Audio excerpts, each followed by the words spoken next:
Arafta anna ahamma ma 'alaika huwa ma'rifatu dzalik. Maka ketahuilah, ini sesungguhnya adalah perkara yang paling penting bagimu untuk kau mengetahuinya. Ya, la'allallaha an yukhallisaka min hadhihi syabakah. Semoga Allah Subhanahu wa taala menyelamatkan engkau daripada duri ini, yakni bahayanya kesyirikan. Wahia syirku billah, yakni kesyirikan kepada Allah Subhanahu wa taala. Alladzi qala ta'ala fihi, yang dimana Allah memberikan argumentasi yang sangat terang bagi kita. Dalam firman Allah Subhanahu wa taala di surat An-Nisa ayat 48. Innallaha la yaghfiru an yushraka bihi wa yaghfiru ma duna dzalika liman yasha. Sesungguhnya Allah tidak akan mengampuni kesyirikan-kesyirikan yang telah dilakukan seorang hamba ketika dia mati belum bertobat daripadanya. Wa yaghfiru ma duna dzalika liman yasha, dan mengampuni apa-apa dosa daripada selain kesyirikan. Wa dzalika bi ma'rifati arba'i qawaida wa dzakaraha Allah Ta'ala fi kitabih. Dan inilah dengan mengenal 4 kaidah yang disebutkan Allah Subhanahu wa taala di dalam kitabnya. Baik, ini yang dikatakan Syekh di dalam muqaddimahnya. Maka kita akan syarah. Kita akan coba jelaskan. Baik. Pertama, kata beliau, i'lam. I'lam apa artinya? I'lam itu ketahuilah. Apakah i'lam ini cukup hanya mengetahui saja? Kalau di dalam bahasa Arab, di dalam kaidah-kaidah bahasa Arab, kalau dikatakan i'lam, itu maknanya bukan hanya mengetahui saja. Tapi maknanya adalah apa? Maknanya seseorang itu harus lebih daripada mengetahui, yakni mempelajarinya, memahaminya, dan mengamalkannya. Jadi harus dipelajari dengan benar-benar, diketahui dengan detail. Nah, itu maksud i'lam tadi. Jadi bukan hanya sekedar tahu.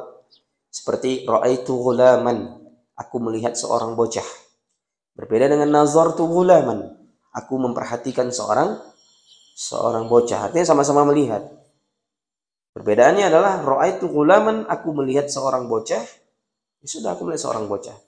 Tapi kalau kita katakan nazartu ghulaman, aku melihat seorang bocah, ini maknanya adalah pemilihan derivasi kata dari nazar, itu maknanya aku melihat bocah itu lewat dalam keadaan dia berjalan kaki, rambutnya keriting, bajunya merah, celananya jeans warna biru, sendalnya sendal merah, dia pakai tali pinggang, rambutnya basah, kulitnya hitam. Apa beda pertama yang kedua? Berarti antum yang kedua memperhatikan dengan seksama, dengan detail. Maka i'lam seperti itu. I'lam seperti itu. Ketahuilah dengan detail. Artinya dengan sedetail-detailnya. Nah, maksudnya arsyadakallahu li ta'ati. Semoga Allah selalu menjagamu dan memberikan kekuatan untuk kamu selalu berada dalam ketaatan kepadanya. Artinya lagi-lagi Syekh mendoakan kita. Ini adab. Ini salah satu tawaduknya ulama kepada muridnya, yang tidak malu-malu untuk mendoakan sang murid. Ya, jadi kita sampaikan pada pertemuan lalu, jangan sampai malu kita, segan. Oh, kita seorang atasan. Oh, kita seorang yang kaya. Malu mendoakan yang miskin. Tidak boleh. Ya, tidak ada bedanya. Nah, maka kita akan bahas makna taat di sini. Baik, makna taat ini terangkum di dalam satu definisi cakupan makna Islam. Jadi makna taat juga mencakup makna Islam. Antum sering mendengarnya. Apa itu?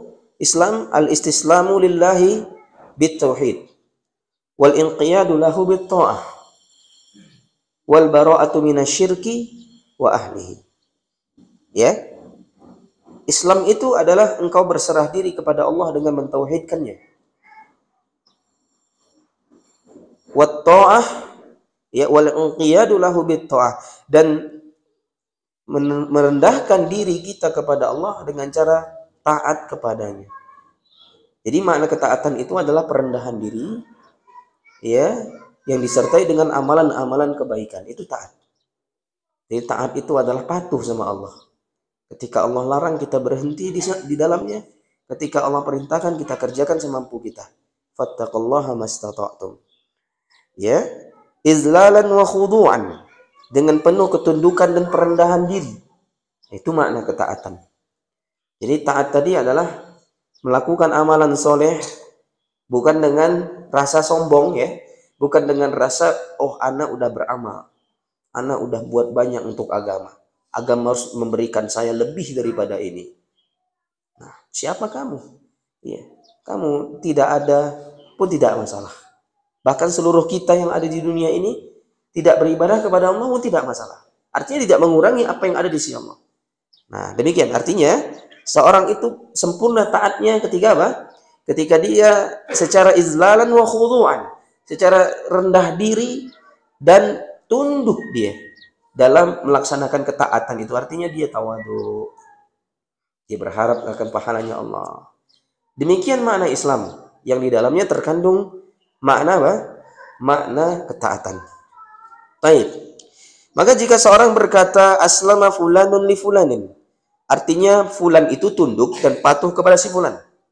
Nah, jadi Islam tidak adalah islama, tidak ada islama itu bitta'ah. Ini perkataan ana ini.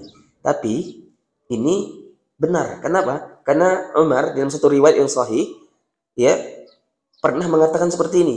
La islama bitta'ah. Tidak ada Islam dengan ketaatan. Artinya esensi dari keislaman seseorang itu adalah taat kepada Allah. Paham? Esensi dari keislaman taat kepada Allah. La islama bitta'ah. Ya, tidak ada keislaman di dalam tidak ada Islam itu kalau tidak ada di dalamnya esensi ketakwaan. Maka berislam maknanya adalah menundukkan diri kepada Allah dan taat kepadanya dengan mentauhidkannya, memurnikan amalan-amalan untuknya, mentaati perintah-perintahnya dan meninggalkan larangan-larangannya. Inilah Islam, ya. Jadi Islam itu terkandung di dalamnya apa? Ketaatan. Ketaatan harus disertai dengan dua. Apa tadi? Ketaatan harus disertai dengan dua keadaan. Keadaan yang pertama apa? Apa? Tunduk dan merendahkan diri, ya. Jadi itu esensi ketakwaan, esensi ketaatan. Kalau esensi ketakwaan berbeda lagi. Esensi ketakwaan dua, esensi ketaatan juga dua. Adapun esensi ketaatan tadi disertai dengan perendahan diri dan ketundukan diri kita. Adapun esensi ketakwaan disertai dengan mengamalkan apa yang dikerjakan, menjauhi apa yang dilarang. Nah itu. Paham ya? Allah Subhanahu wa taala berfirman di surah Ali Imran ayat 19, "Innad dina indallahil Islam." Sesungguhnya agama yang benar adalah Islam, ya. Nah, barakallahu fikum. Kemudian setelah penulis mengatakan ya, "I'lam arsyadakallahu li ta'atihi annal hanifiyyata millata Ibrahim." Sesungguhnya Hanifiyah itu adalah agamanya Ibrahim. Apa itu Hanifiyah? Apa itu Hanafiyah? Al-Hanifiyah. Ada yang tahu? Hanifiyah itu apa? Tahu? Hanifiyah itu mazhab, Ustaz. Ada mazhab Malikiyah, ada mazhab Hambaliyah, ya kan? Ada mazhab Syafi'iyah, ada mazhab Hanafiyah. Benar ya. Tapi mazhab Hanafiyah itu orangnya ya. Hanifiyah ini istilah. Hanifiyah artinya al-mail. Al-mail artinya condong. Condong kepada tauhid. Nah, itu maknanya. Jadi Hanif itu artinya condong dia. Lebih suka kepada tauhid, lebih condong kepada tauhid. Nah, jauh daripada kesyirikan, itu Hanif. Jadi agama Ibrahim itu adalah agama yang jauh daripada kesyirikan, yang keluar dari tuduhan-tuduhan orang-orang Nasrani dan tuduhan orang-orang Yahudi mengatakan bahwasanya Nabi Ibrahim itu adalah bagian dari mereka. Baik, kemudian kata beliau ya, annal hanifiyyata millatu Ibrahim an ta'budallaha mukhlishan lahuddin, yakni engkau beribadah kepada Allah dalam keadaan engkau mengikhlaskan diri kepadanya. Kama qala ta'ala, sebagaimana Allah memberikan firman kepadamu, wa ma khalaqatul jinna wal insa illa liya'budun. Tidaklah aku ciptakan jin dan manusia kecuali untuk beribadah kepadaku. Naam ya, tidaklah aku ciptakan jin dan manusia untuk beribadah kepadaku. Nah, kita akan bahas ibadah. Apa itu ibadah? Qala Syekhul Islam Ibnu Taimiyah. Berkata Syekhul Islam Ibnu Taimiyah rahimahullahu taala, al-ibadatu hiya ta'atullah. Ibadah itu ya taat kepada Allah. Bimtisali ma amarallahu bih ala alsinatir rusul. Yakni dengan cara mematuhi apa yang Allah perintahkan dengannya melalui lisan para rasul. Ya, al-ibadatu hiya ta'atullahi bimtisali ma amarallahu bihi ala alsinatir rusul. Artinya ibadah itu adalah ketaatan kepada Allah dengan cara mematuhi apa yang Allah perintahkan dengannya melalui lisan para nabi-Nya. Wa qala aidan. Nah, ini yang penting untuk dicatat. Berkata juga Syekhul Islam Ibnu Taimiyah memberikan ta'rif atau definisi tentang ibadah. Al-ibadatu ismun jami'un bi kulli ma yuhibbuhu Allah wa yardahu min al-aqwal wal a'mal az-zahirah wal batinah. Ibadah itu adalah seluruh perkara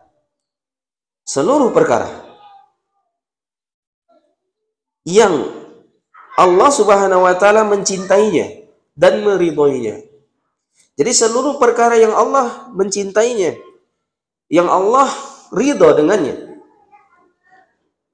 minal aqwal, dari perbuatan, dari perkataan, minal aqwal, dari perkataan, wal a'mal, dan dari perbuatan. Ya, jadi ibadah itu adalah semua perkara yang Allah cintai dan Allah ridhai. Allah ridho nggak dengan antum sholat? Berarti sholat adalah ibadah. Allah ridho tidak antum menjenguk orang sakit? Ridho. Berarti menjenguk orang sakit ibadah tidak? Ibadah.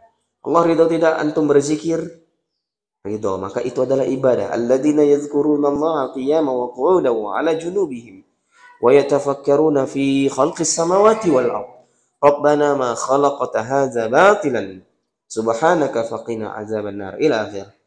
Naam, fal muhim, maknanya ibadah itu adalah setiap perkara yang Allah cintai dari perkataan. Jadi ibadah perkataan. Apa contohnya ibadah perkataan? Ibadah tulisan, zikrullah. Apa lagi? Tilawatul Quran. Apa lagi? An-nasihah, menasihati kaum muslimin. Ya kan? Jadi menasihati ini ibadah lisan, ya. Bersyukur juga ibadah lisan. Asyukru, bersyukur. Dengan kalimat apa kita bersyukur? Alhamdulillah, ya. Taib, alhamdulillahi tamla'ul mizan, kata Nabi. Ucapan alhamdulillah itu memenuhi mizan, memenuhi timbangan. Sedangkan amalan anggota badan ini banyak. Salat, puasa, dan kebanyakan ibadah-ibadah itu ya dia adalah ibadah badan. Taib, az-zahira wal batinah, secara zahir maupun batin. Maksudnya ibadah zahir, ibadah batin. Nah, ada ibadah batin. Apa itu ibadah batin? Contohnya apa? Ikhlas, apa lagi? Sabar, apa lagi? Istiqomah, apa lagi? Syukur, apa lagi? Qanaah, yakin, tawakal, mahabbah. Bahkan ibadah hati ini lebih penting. Bukan artinya gini, ibadah hati ini kadang-kadang itu adalah poros untuk bisa seseorang bisa melakukan ibadah lisan dan ibadah zahir, ya. Karena kadang ibadah hati ini seperti cinta. Kalau dia tidak cinta, dia nggak mau datang ngaji, nggak mau dia sholat jemaah, kan gitu kan. Kalau dia hilang cintanya, sudah malas dia. Lebih baik nonton keyboard, ya kan. Lebih baik nonton TikTok. Lebih baik nonton sinetron. Nah, demikian. Sinetron apa? Korea, ya. Kalau nonton film sinetron Korea, bercucuran air matanya. Nangis dia. Kenapa? Iya, cintanya putus. Ya kan? orang tuanya tidak setuju karena alur ceritanya begini. Nangis dia. Ya. Menggugu nangisnya. Tapi ketika baca Quran tidak pernah nangis. Ini butuh kita perhatikan hati kita. 6. Jadi ibadah itu ada 3 ya, ibadah hati, ibadah lisan, dan ibadah anggota badan. Baik, barakallahu fikum ya. Nah, di dalam ibadah itu terkandung kedua intisari, yakni at-tazallul wal khudu'u, yakni ketundukan dan perendahan diri. Sama seperti taat ya. Jadi ibadah itu harus ada perendahan diri dan menghinakan diri di hadapan Allah Subhanahu wa taala. Baik.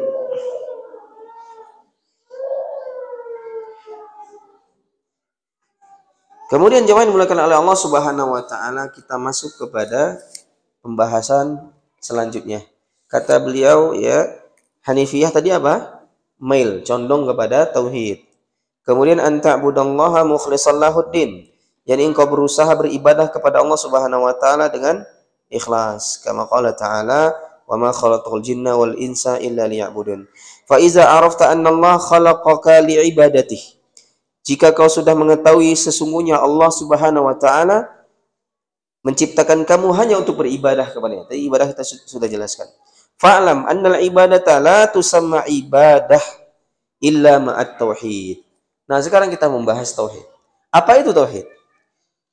Tauhid itu adalah wahada yuwahidu, yakni mengesahkan. Itu makna tauhid. Makna tauhid adalah seseorang itu mengesahkan. Tauhid itu ya kepada Allah Subhanahu wa taala, yakni al-ifradullahi bil ibadah. Tauhid itu adalah mengesahkan Allah Subhanahu wa taala di dalam ibadah-ibadah, ya. Jadi tauhid itu adalah mengesahkan Allah Subhanahu wa taala di dalam seluruh ibadah-ibadah kita. Mengesahkan di dalam salat, mengesahkan di dalam puasa, mengesahkan di dalam sedekah dan yang semisalnya. Tauhid ini terbagi menjadi 3. Tauhidur rububiyah wa ya. Tauhid rububiyah adalah tauhid yang berhubungan dengan bagaimana orang itu meyakini Allah dalam sisi perbuatan-perbuatannya, seperti mencipta, seperti memberikan rezeki, seperti apa? Seperti menurunkan hujan, mematikan, menghidupkan, membangkitkan, memberi pahala. Ini semuanya adalah tauhidul af'al. Ya, tauhidul ma'rifah wal isbat. Kemudian ada namanya tauhid uluhiyah atau tauhid fit thalab wal qasdi, yakni tauhid penyembahan. Tauhid penyembahan uluhiyah adalah tauhid yang hanya dia memberikan ibadahnya hanya untuk Allah Subhanahu wa taala. Ini yang kedua. Yang ketiga adalah tauhidul asma wa sifat. Tauhid nama-nama dan sifatnya Allah Subhanahu wa taala. Tauhid ini berhubungan dengan bagaimana kita menetapkan dan meyakini bagaimana datangnya sifat-sifat Allah dan nama-namanya dari Al-Quran dan Sunnah tanpa kita takwil, yakni tanpa kita palingkan maknanya, tanpa kita takyif, kita bagaimanakan. Allah melihat, bagaimana Allah melihat? Nah, demikian kan? Allah istawa, bagaimana istawanya? Allah marah, bagaimana Allah marah? Allah nuzul di langit pertama dunia, bagaimana nuzulnya? Ini semuanya tidak boleh kita pertanyakan, kita bagaimanakan. Bila kaif maksudnya. Atau ya tidak boleh tamsil, bila tamsil, tidak boleh memisalkan, mempermisalkan sifat Allah dengan sifat makhluknya. Ini tidak boleh. Misal, seseorang itu mengatakan Allah Maha melihat, maka dia samakan melihatnya Allah dengan melihatnya manusia. Mendengarnya Allah sama seperti mendengarnya manusia. Tidak, ikhwan fillah.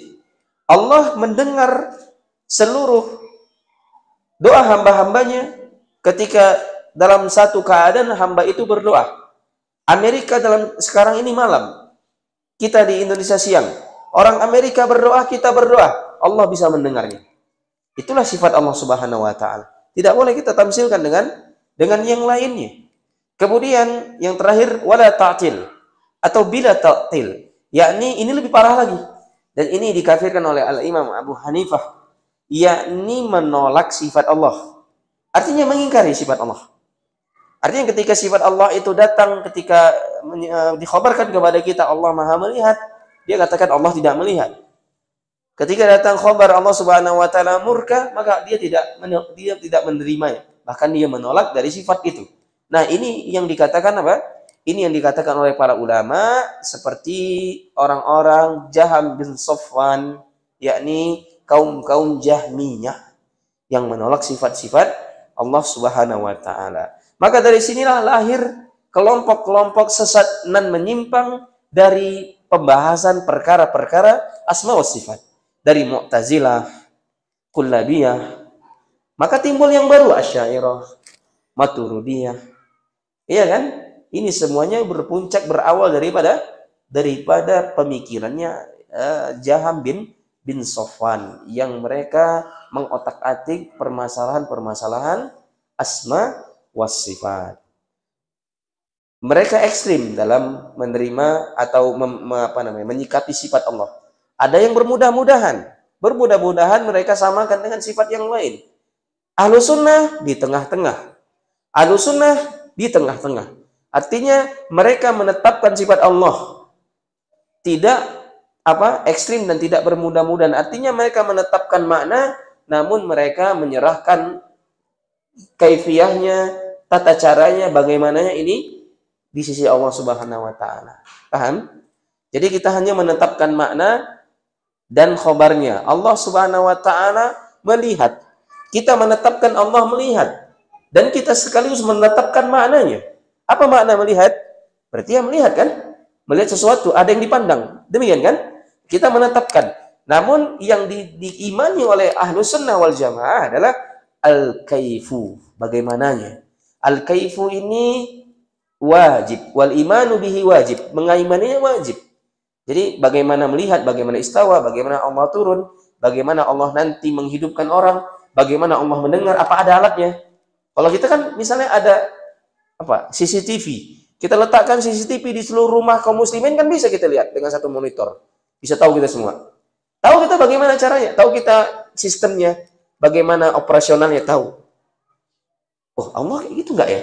Allah kayaknya punya CCTV ini di sini, kayaknya ada. Nah ini yang tidak boleh, ikhwan fillah. Hanya menetapkan sifat serta menetapkan makna, namun tidak boleh seseorang itu menetapkan bagaimananya.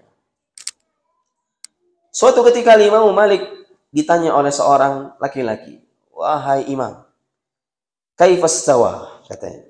Bagaimana istawa itu katanya? Ditanya sama Imam Malik. Imam Malik berkeringat, wajahnya memerah.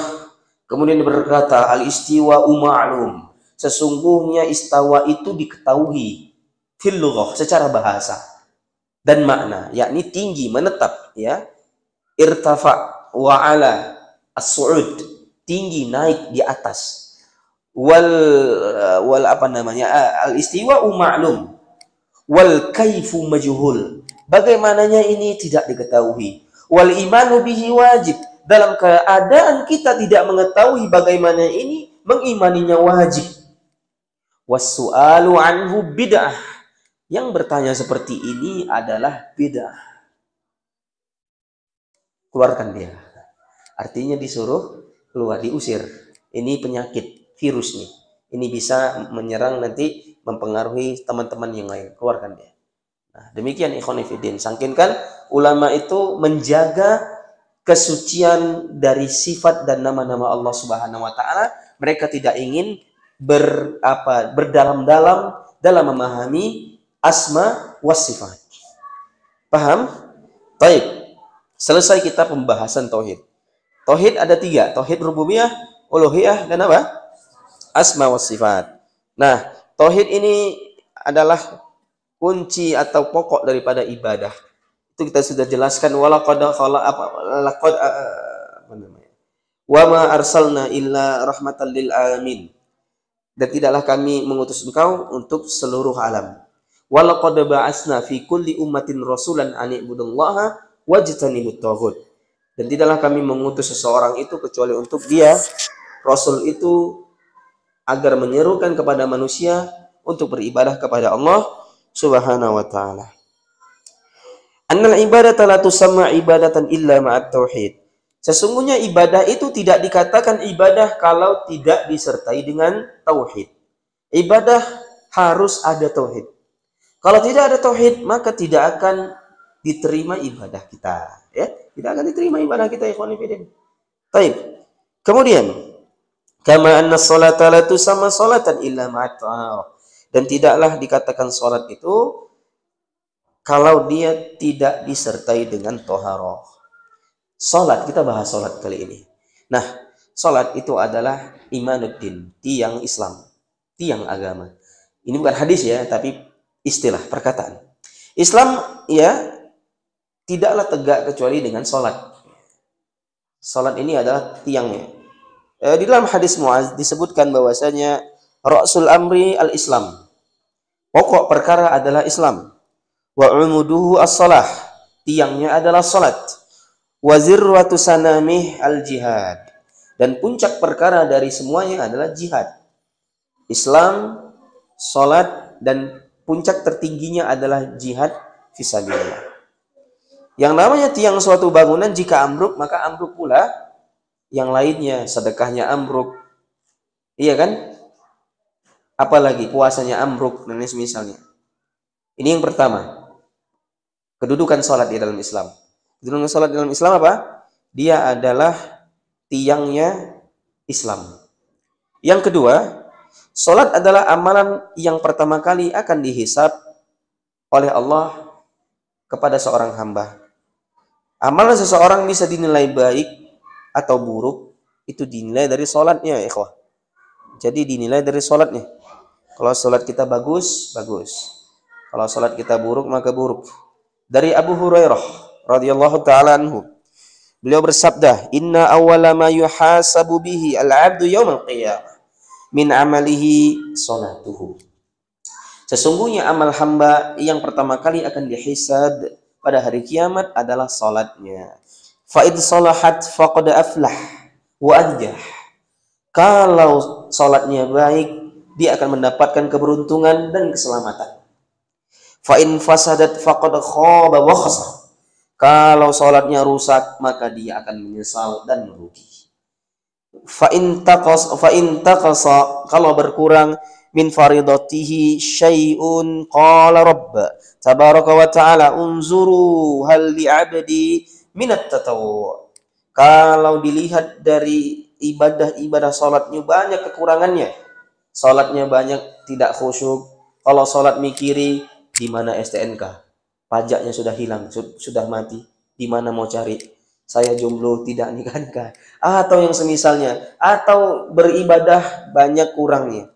Taib barakallahu fikum fa in taqasa min faridatihi syai'un qala rabbu jalla wa ala unzuru hal li 'abdi minat tatawwu. Maka perhatikan apakah ada dia melakukan ibadah-ibadah tatawwu. Apa itu tatawwu? Ibadah apa? Ibadah sunnah. Ya, salat sunnah, salat duha, salat rawatib, salat tahiyatul masjid. Salat apa lagi? Salat mutlak setelah wudu, salat tahajud, salat malam. Nah, dilihat itu. Maka ikhwani fillah, jangan malas salat rawatib. Ya kan? 2 rakaat. Jangan malas. Ini bisa menutupi kekurangan-kekurangan ketika kita di dalam sholat banyak ya seperti rukun-rukun yang mungkin kurang sempurna kita tunaikan, tumaninahnya atau bacaannya atau khusyuknya atau perendahan dirinya dan yang semisalnya.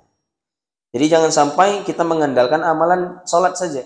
Walaupun itu bisa, tapi alangkah baiknya kita mempersiapkan diri dengan baik.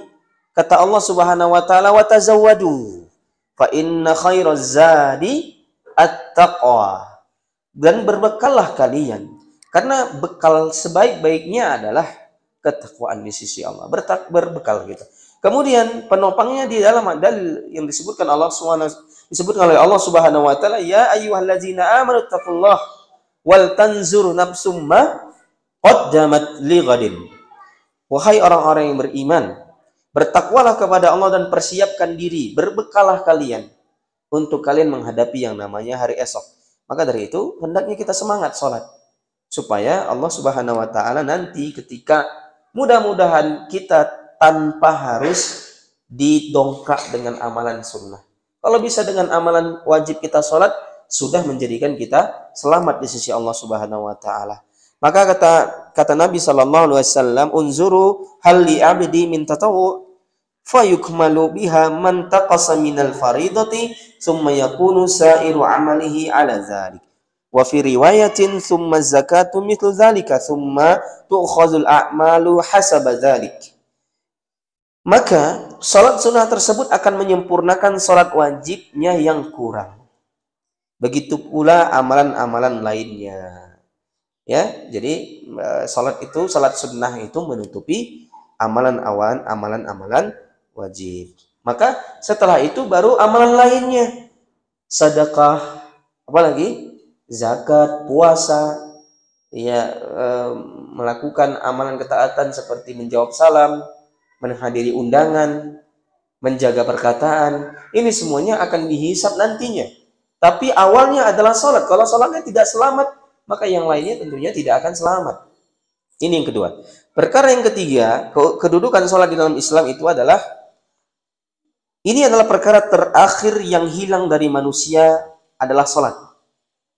Dari Abu Umamah Al-Bahili, ia berkata, Rasulullah sallallahu alaihi wasallam bersabda, "Liyun qadanna urul islami urwatan fakullaman taqadat urwatun tashabbatan nasu billati taliha wa awwalahunna naqdan al-hukmu wa akharuhunna as-salah." Tali ikatan Islam akan putus seutas demi seutas. Setiap kali terputus,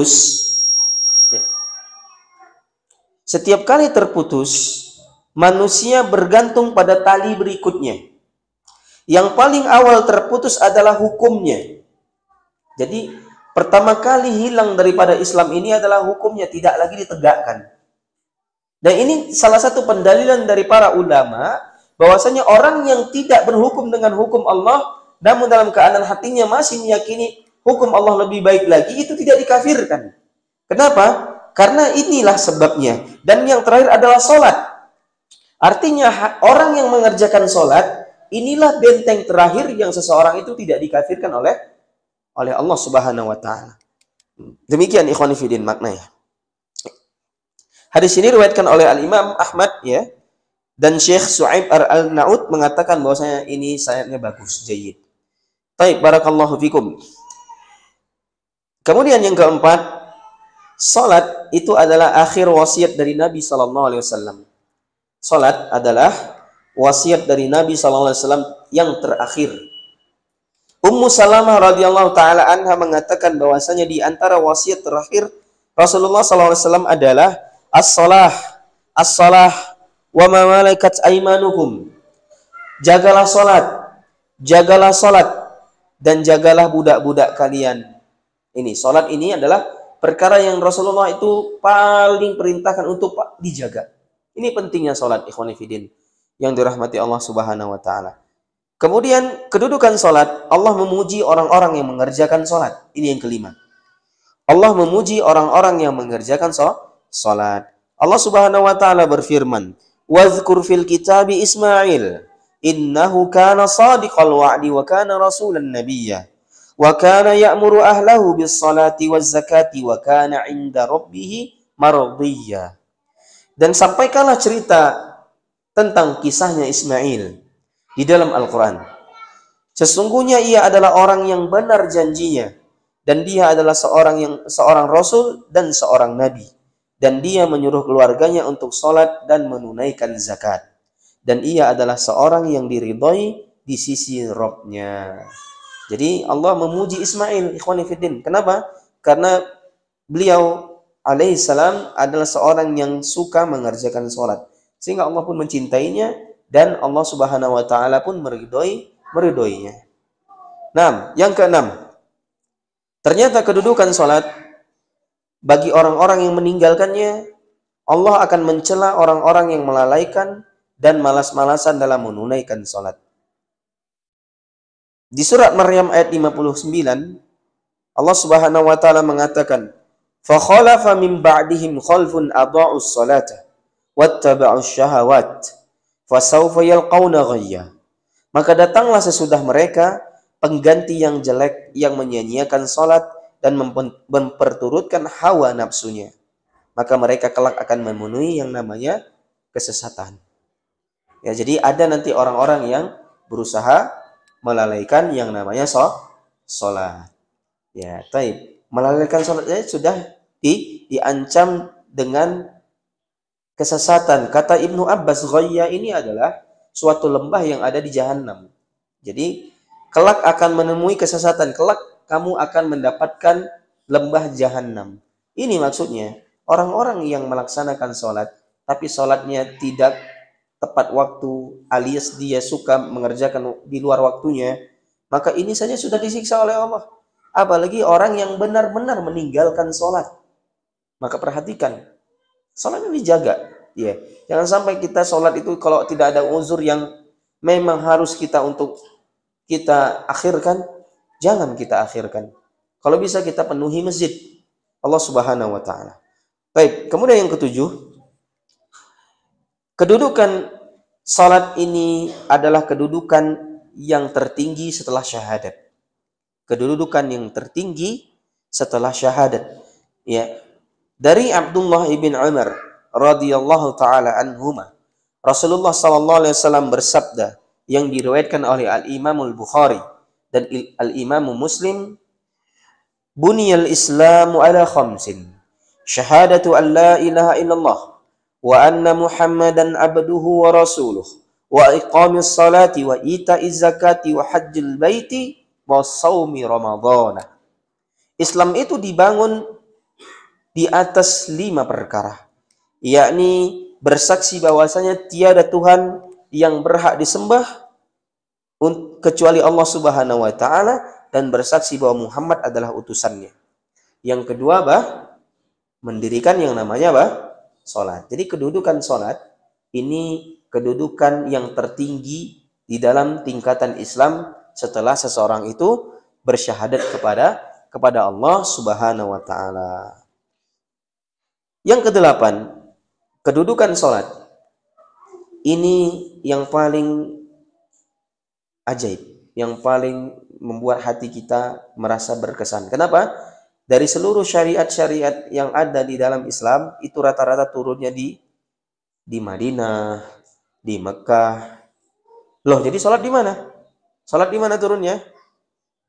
Di langit. Hanya salat.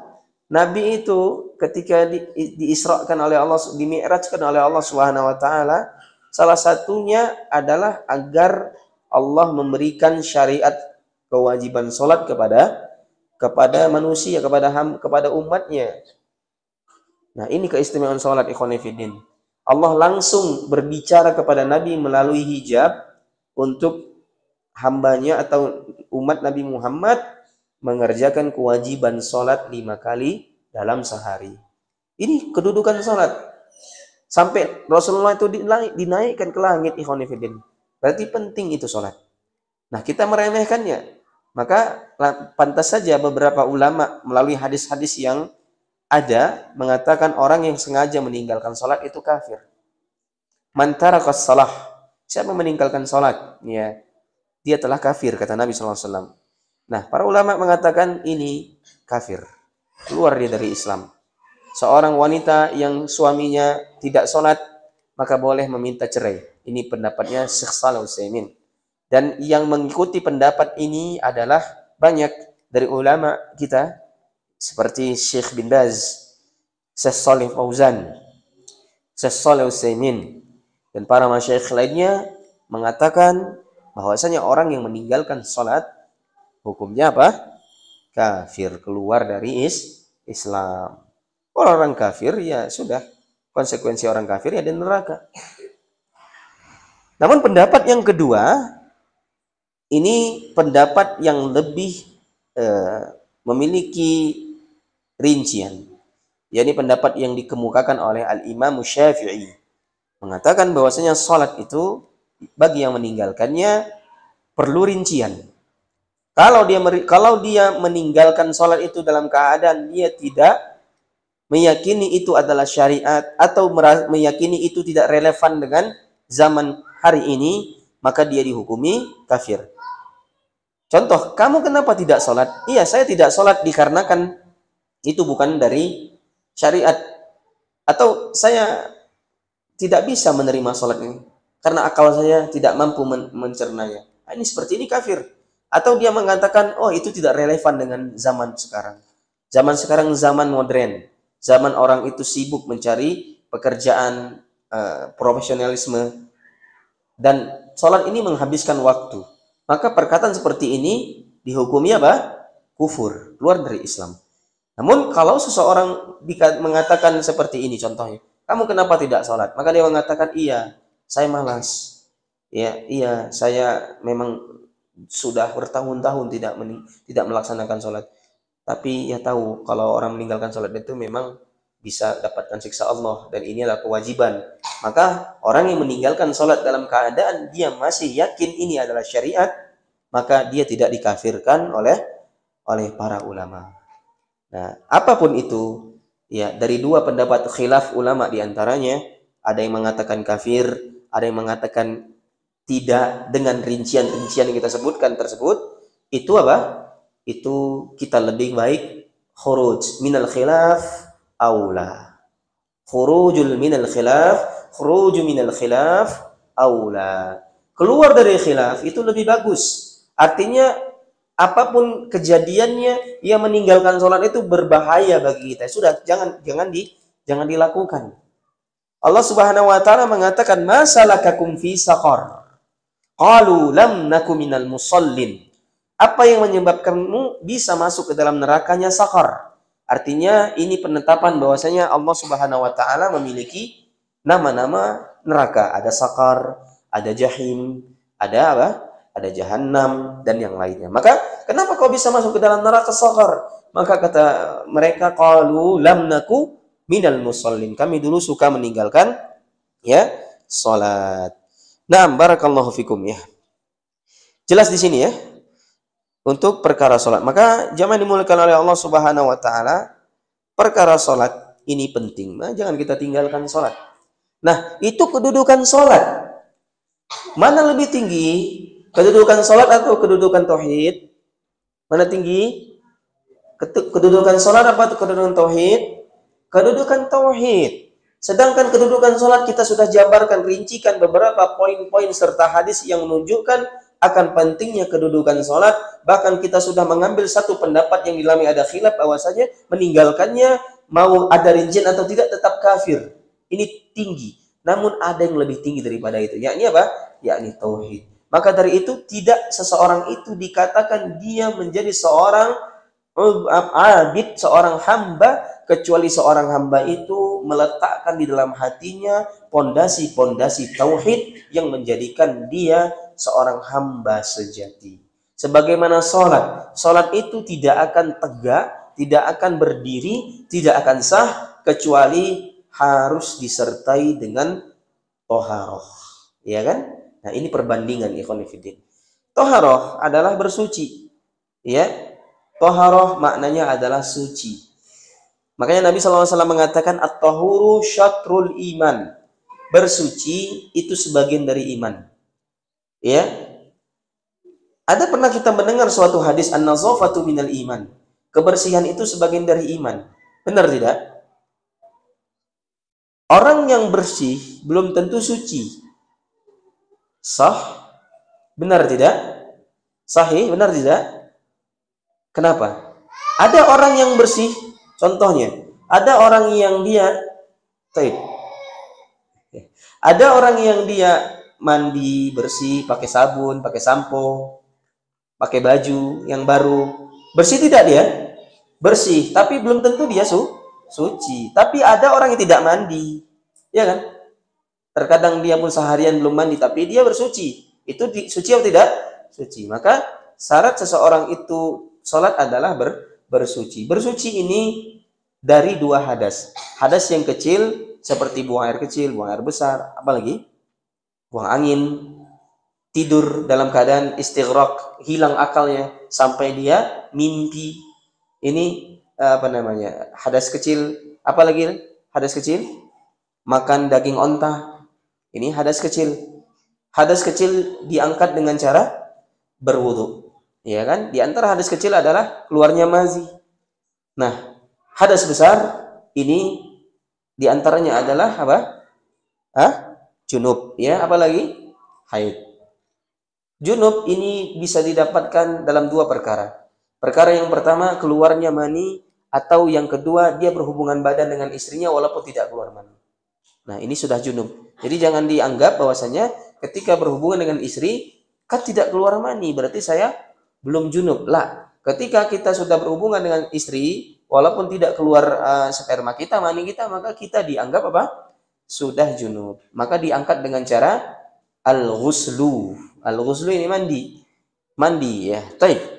Fal muhim, alat-alat yang paling utama untuk mengangkat hadas adalah apa? Air ya, al-ma'u. Air ini terbagi menjadi beberapa. Di dalam kitab-kitab fikih di antaranya adalah air mutlak. Air yang turun dari langit, air hujan, air salju. Kemudian apa? Air embun, air sungai, air sumur, air mata air. Ya, air laut. Nah, ini air-air yang bisa mensucikan seseorang. Baik. Nah, inilah makna taharah. Maka ikhwan fillah yang dirahmati Allah Subhanahu wa taala, maka Allah penulis membuat perbandingan antara salat dan taharah dengan tauhid apa? Beserta ibadah. Baik, kemudian jemaah yang dimulakan oleh Allah Subhanahu wa taala. Fa iza arafta anna syirka idza khalat al-ibadata afsadaha. Dan jika engkau mengetahui bahwasanya kesyirikan itu jika bercampur dengan ibadah maka dia bisa merusak ibadah. Maka hati-hati kita terhadap kesyirikan ya. Nah, kesyirikan, apa itu kesyirikan? Kesyirikan itu adalah seseorang itu menjadikan antaj'alu niddan wa huwa khalaqak. Yakni engkau menjadikan sesuatu daripada Allah itu apa? Tandingan-tandingan dalam keadaan kau mengetahui Allah itu yang menciptakanmu. Nah, itu kesyirikan. Innallaha la yaghfiru ay yushraka bihi wa yaghfiru ma duna zalika liman yasha. Sesungguhnya Allah Subhanahu wa taala tidak akan mengampuni dosa syirik dan akan mengampuni dosa selainnya. Baik, barakallahu fikum. Nah, selesai kita pada pembahasan muqaddimahnya. Nah, kita masuk kepada kaidah yang pertama dari pembahasan qaidatu al-arba'. Al-qaidatul ula, kaidah yang pertama. An ta'lama anna al-kuffara alladhina qatalahum Rasulullah sallallahu alaihi wasallam muqirruna bi anna Allah ta'ala huwal khaliqul mudabbir wa anna dhalika lam yudkhilhum fil Islam. Wad dalilu qawluhu ta'ala Qul man yarzuqukum minas sama'i wal ardi amman yamliku as-sam'a wal absara wa man yakhrujul hayya minal mayyiti wa yukhrijul mayyita minal hayyi wa man yudabbirul amra fasayaquluna Allah faqul afala tattaqun. Yunus, surat Yunus ayat 31. Nah, kaidah yang pertama, seseorang itu mengetahui syirik dan tauhid adalah anta'lama, kau ketahui annal kufara allazina qatalahum Rasulullah sallallahu alaihi wasallam, yakni orang-orang kufar, orang-orang kafir Quraisy atau ahlul kitab yang Rasulullah sallallahu alaihi wasallam perangi dulunya, itu ternyata mereka mukirrun, mereka menetapkan bi annallaha ta'ala huwal khaliqul mudabbir. Ternyata orang-orang yang diperangi oleh Nabi pada masa itu, yakni kaum Quraisy dan ahlul kitab, ternyata mereka adalah orang-orang yang mukirruna bi annallaha ta'ala huwal khaliqul mudabbir. Bahwasanya Allah itu adalah Maha Pencipta dan Maha mengatur seluruh alam semesta. Ajib tidak? Ajib, karena orang kafir bisa mengakui Allah sebagai pencipta. Karena orang kafir bisa mengakui Allah yang menguasai alam semesta. Ajib tidak? Ajib. Nah, maka pertanyaannya, apakah dengan penetapan mereka seperti ini, yakni penetapan Allah sebagai Tuhan yang mencipta, Allah menetapkan Allah sebagai Tuhan yang memberikan penguasaan dan mengatur alam semesta, memasukkan mereka di dalam Islam? Jawabannya apa? Tidak, ikhwani fiddin. Wa anna zalika lam yudkhilhum fil Islam. Karena daripadanya Allah Subhanahu wa taala ternyata tidak masukkan mereka ke dalam Islam. Belum tentu serta-merta orang mengatakan Allah sebagai Tuhan pencipta, Allah sebagai Maha Pengatur alam semesta, serta-merta kita masukkan ke dalam Islam. Kenapa? Karena bisa jadi penetapannya itu tidak disertai dengan tauhidul uluhiyah.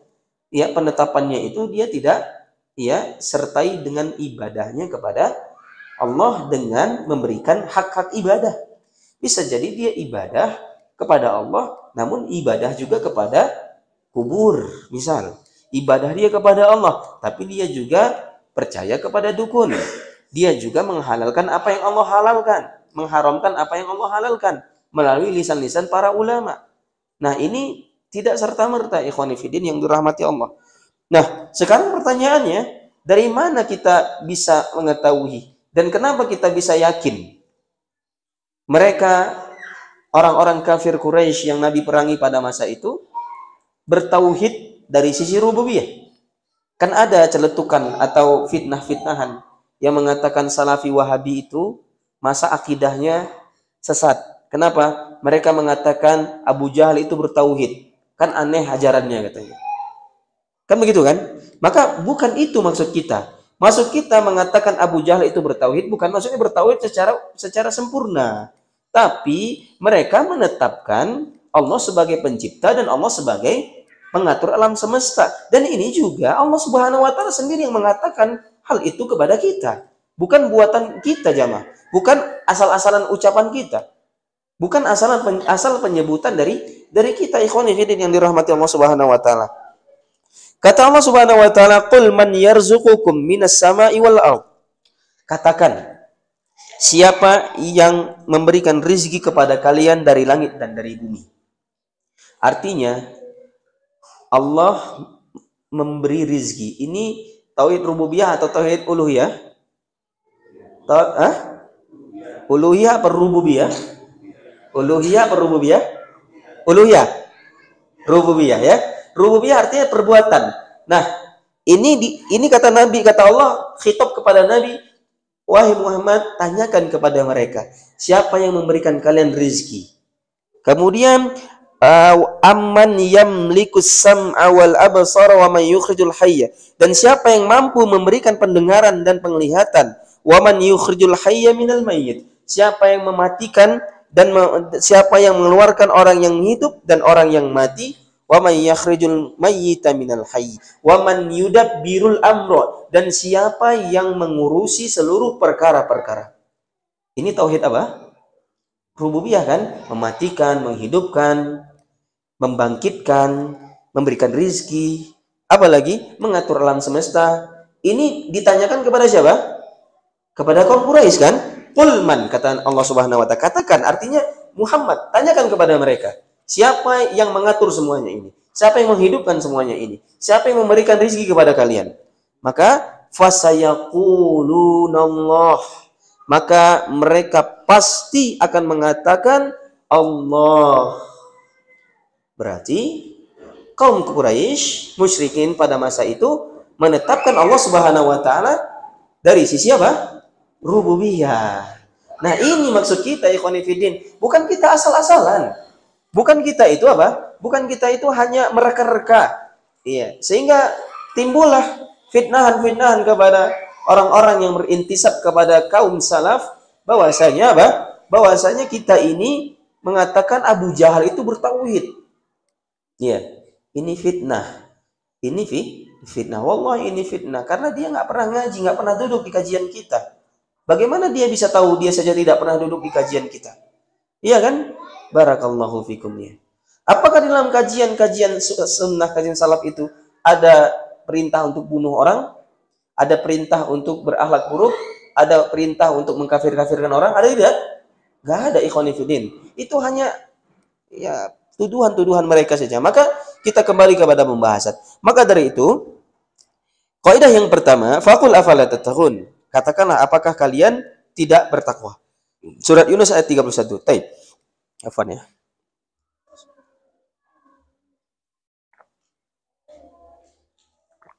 Maka dari itu ikhwan fillah yang dirahmati Allah, kaidah yang pertama dalam kita menetapkan tauhid dan syirik, ini jangan serta-merta seseorang itu menetapkan tauhid dari sisi rububiyah, ini kita langsung masukkan dia sebagai orang-orang yang beriman. Tidak.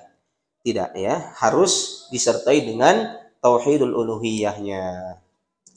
Nah, selesai kaidah yang pertama. Jelas? Ada pertanyaan di kaidah pertama? Ada yang kurang jelas muskilah di kaidah yang pertama? Sudah? Jelas ya? Nah, sekarang kita masuk kepada qaidatus tsaniyah. Pokok yang kedua atau pondasi yang kedua. Annahum yaquluna ma da'awnahum wa tawajjahna ilaihim illa li talabil qurbah wasyafa'ah. Wa dalilul qurbah qauluhu ta'ala wallazina ittakhazu min dunihi awliya'a ma na'buduhum illa liqarribuna ila Allahi zulfa innallaha yahkumu bainahum fima hum fihi yakhtalifun innallaha la yahdi man huwa kadhimun kaffar.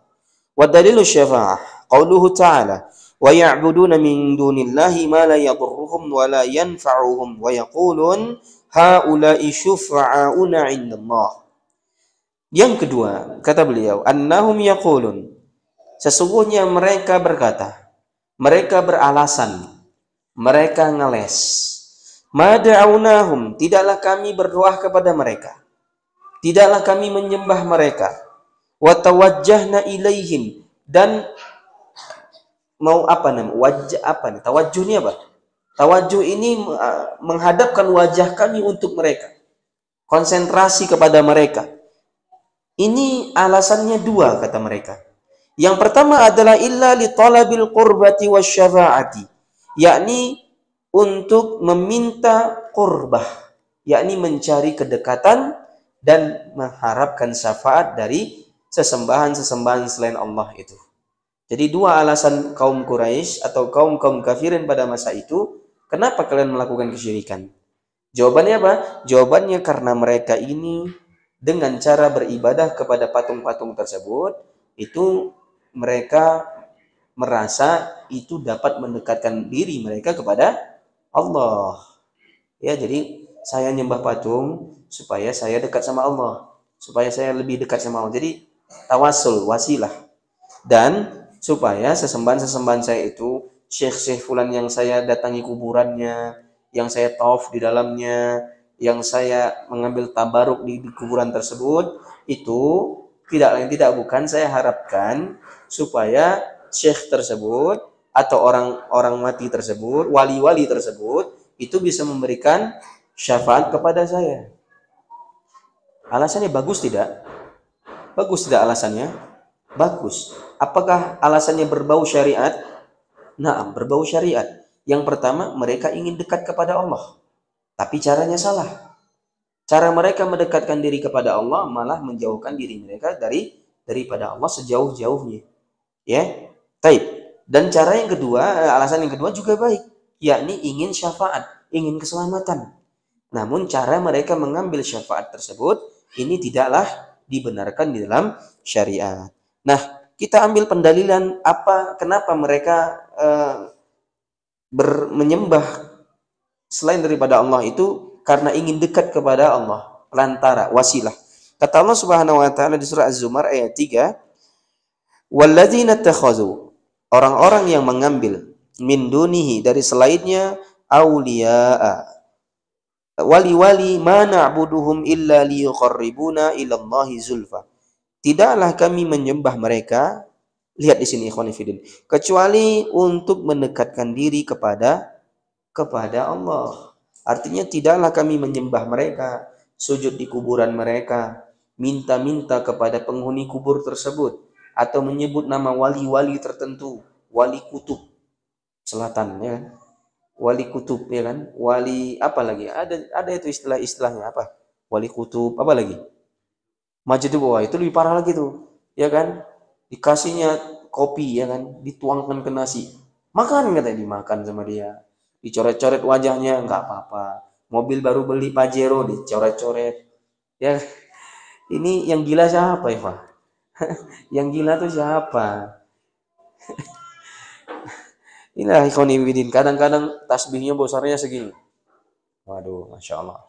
Kadang-kadang zikirnya terlalu berlebihan. La ilaha illallah, illallah, illallah, illallah, gitu-gitu ya. Nah, ini semuanya adalah cara-cara yang tidak dibenarkan dan bid'ah dalam agama ya. Nah, jadi tidaklah mereka ini, alasan mereka apa yang pertama? Supaya mereka lebih dekat kepada Allah. Ini hujah yang Allah sampaikan dalam surah Az-Zumar ayat 3. Bahwasanya mereka ingin dekat kepada Allah. Baik cara mereka. Baik cara mereka. Nah, di sini berarti timbul kaidah bahwasanya yang kita anggap baik itu belum tentu itu bisa mendekatkan diri kepada Allah. Ini yang pertama. Yang kedua, baik itu ukurannya bukan ukuran kita. Iya kan? Baik itu ukurannya syariat. Terkadang ada yang dianggap syariat itu baik, tapi kita tak anggap itu tak baik. Ya kan? Contohnya musibah. Syariat menganggap musibah itu baik. Kata Nabi SAW, innal izamal jaza ma'izamil jaza. Ma'izamil bala. Sesungguhnya besarnya pahala itu sesuai dengan besarnya ujian. Berarti semakin besar ujian yang kita dapatkan, semakin besar pahala yang kita dapatkan, gitu kan? Berarti ujian bagus tidak? Baik tidak? Baik. Tapi kita anggap tidak baik. Nah, jadi ada terkadang syariat menganggap itu baik, tapi terkadang itu dianggap kita tidak baik. Ada syariat yang kita anggap itu tidak masuk akal, tapi itu syariat. Contohnya apa? Mengusap khuf. Tahu khuf? Sepatu. Khuf itu usapnya di bawah atau di atas? Di atas. Kenapa? Karena kalau di bawah itu seharusnya yang diusapkan bawah. Tapi itulah agama tidak pakai akal. Kalau pakai akal pasti di bawah yang diusap. Kalau kita buang angin, yang diusap itu harusnya tempat keluarnya, bukan wajah. Apa hubungannya dengan wajah? Apa hubungannya dengan kepala? Dan apa hubungannya pula dengan wudhu? Kemudian keluar mani ini mandi. Keluar mazi hanya berwudhu. Apa bedanya? Kan sama-sama cairan. Ya kan? Cairan, apa bedanya? Kok dibeda-bedakan? Kalau mazi itu wudhu, kalau mani itu mandi. Kenapa? Kenapa dengan inilah? Khonifidin, ternyata baik menurut kita, ini belum tentu baik menurut syariat. Dan kebaikan ini kalau diserahkan kepada manusia, maka kebaikan siapa yang kita jadikan tolak ukur?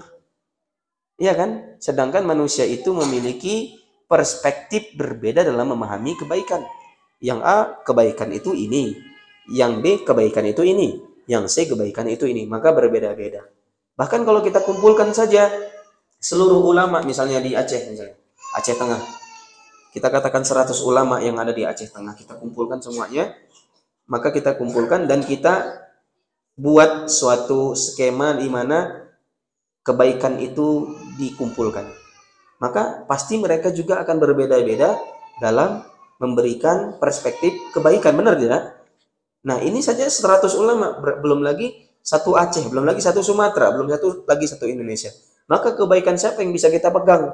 Sedangkan kebaikan ini mengatakan ini, sebagian kebaikan yang mengatakan ini. Maka jalan yang paling adil adalah kebaikan itu adalah apa yang baik di mata syariat, maka kita katakan itu baik walaupun kita menerima, membenci, suka atau tidak suka. Dan inilah implementasi dari surat Al-An'am ayat 163, inna salati wa nusuki wa mahyaya wa mamati lillahi rabbil alamin. Sesungguhnya salatku, sembelihanku, hidupku, matiku hanya untuk Allah Subhanahu wa taala. Nah, ini pelajarannya. Jadi mereka ini membuat-buat sebuah kebaikan walaupun mereka anggap ini adalah sebuah kebaikan, ikhwan. Kan baik. Saya mendekatkan diri kepada sesembahan saya supaya saya lebih dekat kepada Allah. Ini baik, ikhwan. Kemudian dia mengatakan syafaat. Wa dalilu syafa'ah. Dalil syafaat itu surat Yunus ayat 18. Kata mereka, wa ya'buduna min dunillahi. Dan mereka menyembah Allah Subhanahu wa taala ma la yadurruhum wa la yanfa'uhum. Yang dimana ternyata sesembahan-sesembahan selain Allah itu tidak dapat menolak mudarat kepada mereka dan juga tidak dapat mendatangkan manfaat kepada mereka.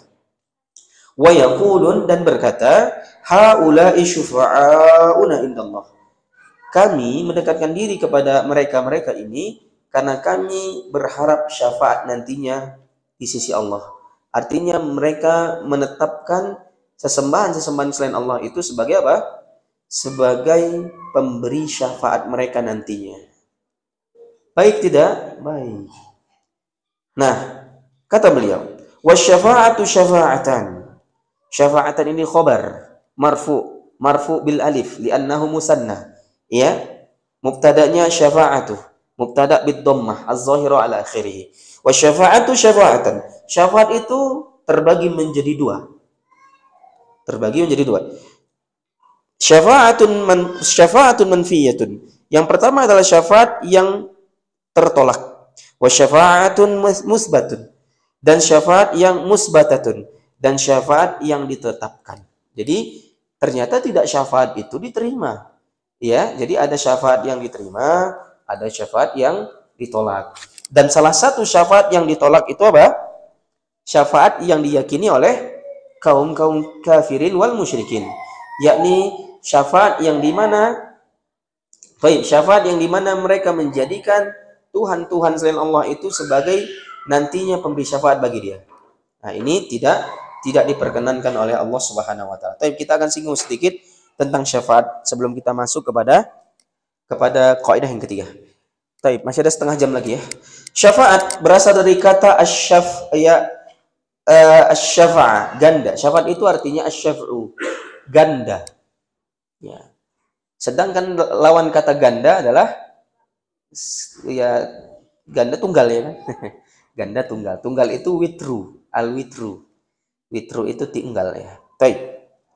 Sedangkan secara istilah syafaat berarti menjadi penengah. Ya, wasa'id, penengah bagi orang lain dengan memberikan manfaat kepadanya atau menolak mudarat. Kita punya teman seorang mudir. Kita ingin masukkan anak teman kita di instansi atau di lembaga atau di ponpes tersebut, maka kita minta syafaat sama dia, telepon, akhi, ini ada anak teman saya, tolong masukkan ya. Nah, demikian. Berarti itu termasuk apa? Syafaat. Syafaat ini dibolehkan. Nah, syafaat tadi ini terdiri menjadi dua macam. Apa tadi yang pertama? Syafaat yang ditolak dan syafaat yang apa? Yang diterima. Nah, syafaat yang didasarkan pada dalil yang kuat dan yaitu syafaat itu ada dua, syafaat yang ditolak dan syafaat yang diterima. Nah, di antara syafaat yang diterima adalah syafaat orang-orang yang bertauhid kepada Allah Subhanahu wa taala. Itu syafaat yang diterima. Dalilnya dari Abu Hurairah radhiyallahu taala anhu, Rasulullah SAW pernah ditanya, "Wahai Rasulullah, siapa yang paling as'ad? Siapa yang paling bahagia dengan mendapatkan syafaatmu nanti?" Maka beliau menjawab, orang-orang yang mengatakan la ilaha illallah ikhlas dari dalam hatinya. Jadi orang-orang yang mengatakan la ilaha illallah ikhlas mengharapkan wajahnya, maka inilah yang mendapatkan syafaat nantinya yang diterima. Nah, syafaat yang diterima ini juga memiliki 3 syarat. Syarat yang pertama, asyaratul awal, Allah meridhai orang yang memberi syafaat. Jadi harus ada ridho dulu. Walaupun Nabi bisa tidak memberi syafaat, bisa. Tapi kalau Allah tidak meridhai Nabi untuk memberikan syafaat kepada kita, maka tidak juga bisa. Orang soleh bisa tidak memberikan syafaat, tapi kalau Allah tidak ridho dengan dia, maka dia juga tidak bisa memberi syafaat. Maka harus ada ridhonya Allah. Yang kedua, Allah meridhoi orang yang diberi syafaat, yakni kita, kaum muslimin yang berharap syafaatnya Allah, syafaatnya Nabi. Jadi Allah meridhoi. Jadi kalau Allah tidak ridho sama kita, maka kita tidak akan dapat. Yang ketiga, Allah mengizinkan pemberi syafaat untuk memberi syafaat. Jadi ada izin dari Allah. Kalau Allah tidak izinkan kita, hatta dia seorang syahid, maka dia tidak bisa. Nah, ya. Allah Subhanahu wa taala berfirman, "Wa kam min malakin fis samawati la tughni syafa'atuhum syai'an illa min ba'di ay ya'zanallahu liman yasha'u wa yarda." Dan berapa banyak malaikat di langit syafaat mereka sedikit pun tidak berguna kecuali sesudah Allah mengizinkan bagi orang-orang yang dikehendaki dan diridhoinya. Ya, berapa banyak syafaat yang tidak diterima oleh Allah Subhanahu wa taala. Baik, ikhwan fillah yang dirahmati Allah Subhanahu wa taala. Baik, apa? Sudah? Ada suara tadi ya? Suara dari mana itu? Ya. Oh, ya matiin aja ya. Baik. Jamaah dimulakan oleh Allah Subhanahu wa taala, syafaat itu ada syafaat yang umum. Syafaat yang umum itu biasanya syafaat yang bisa Allah izinkan memberikan syafaat seperti orang soleh. Ya, orang soleh itu bisa memberikan syafaat. Jadi teman-teman yang soleh ini ternyata bisa memberikan syafaat sama kita. Ya, kemudian syafaat orang-orang yang jujur, para siddiq, para syuhada, orang-orang soleh. Dan pembaca Al-Quran ini bisa mendapatkan syafaat. Nah, syafaat yang khusus itu adalah syafaat yang hanya Nabi Muhammad berikan kepada kita. Nah ini syafaat-syafaat yang apa? Yang kita jelaskan. Nah, sekarang syafaat yang batil. Syafaat yang batil adalah syafaat yang tutlabu min ghairillahi ta'ala, yang dicari kepada selain Allah. Walaupun yang kita minta itu adalah orang yang paling bertakwa di dunia, yakni Nabi Muhammad. Misal, kita berkata, ya Nabi, saya meminta kepadamu syafaatmu nanti di hari kiamat. Bisa seperti ini? Tidak ya? Kenapa? Karena seperti dari Allah. Kemudian karena Nabi tidak punya hak untuk memberikan syafaat. Nabi hanya diberikan hak untuk memberikan syafaat ketika diizinkan. Jadi salah. Ya Allah berikanlah, ya Rasulullah berikanlah syafaatmu nanti. Atau kita apa? Atau kita meyakini, berakidah bahwasanya dengan melakukan amalan-amalan tertentu, keyakinan Nabi nanti akan berikan syafaat kepada kita. Ini salah. Yang benar adalah dengan kita melakukan amalan-amalan tertentu, Allah Subhanahu wa taala memberikan izin agar Nabi Muhammad memberikan hidayahnya, memberikan syafaatnya sama kita. Nah, ini yang benar. Atau kita ganti redaksi doanya. Kita katakan, ya Allah, aku meminta syafaat Nabimu nanti di hari kiamat. Nah, demikian ikhwan fillah yang dirahmati Allah Subhanahu wa taala. Jadi intinya syafaat ini yang ditetapkan adalah syafaat yang berasal dari Allah, yang memenuhi 3 syarat. Dan syafaat yang ditolak adalah syafaat yang tidak dicari melalui ridha Allah Subhanahu wa taala. Baik. Sekarang kita bahas kiat-kiat seorang muslim untuk mendapatkan syafaat. Yang pertama, hendaknya seseorang itu bertauhid dan berusaha mengikhlaskan ibadah kepada Allah Subhanahu wa taala, serta berusaha untuk mengikuti Nabi.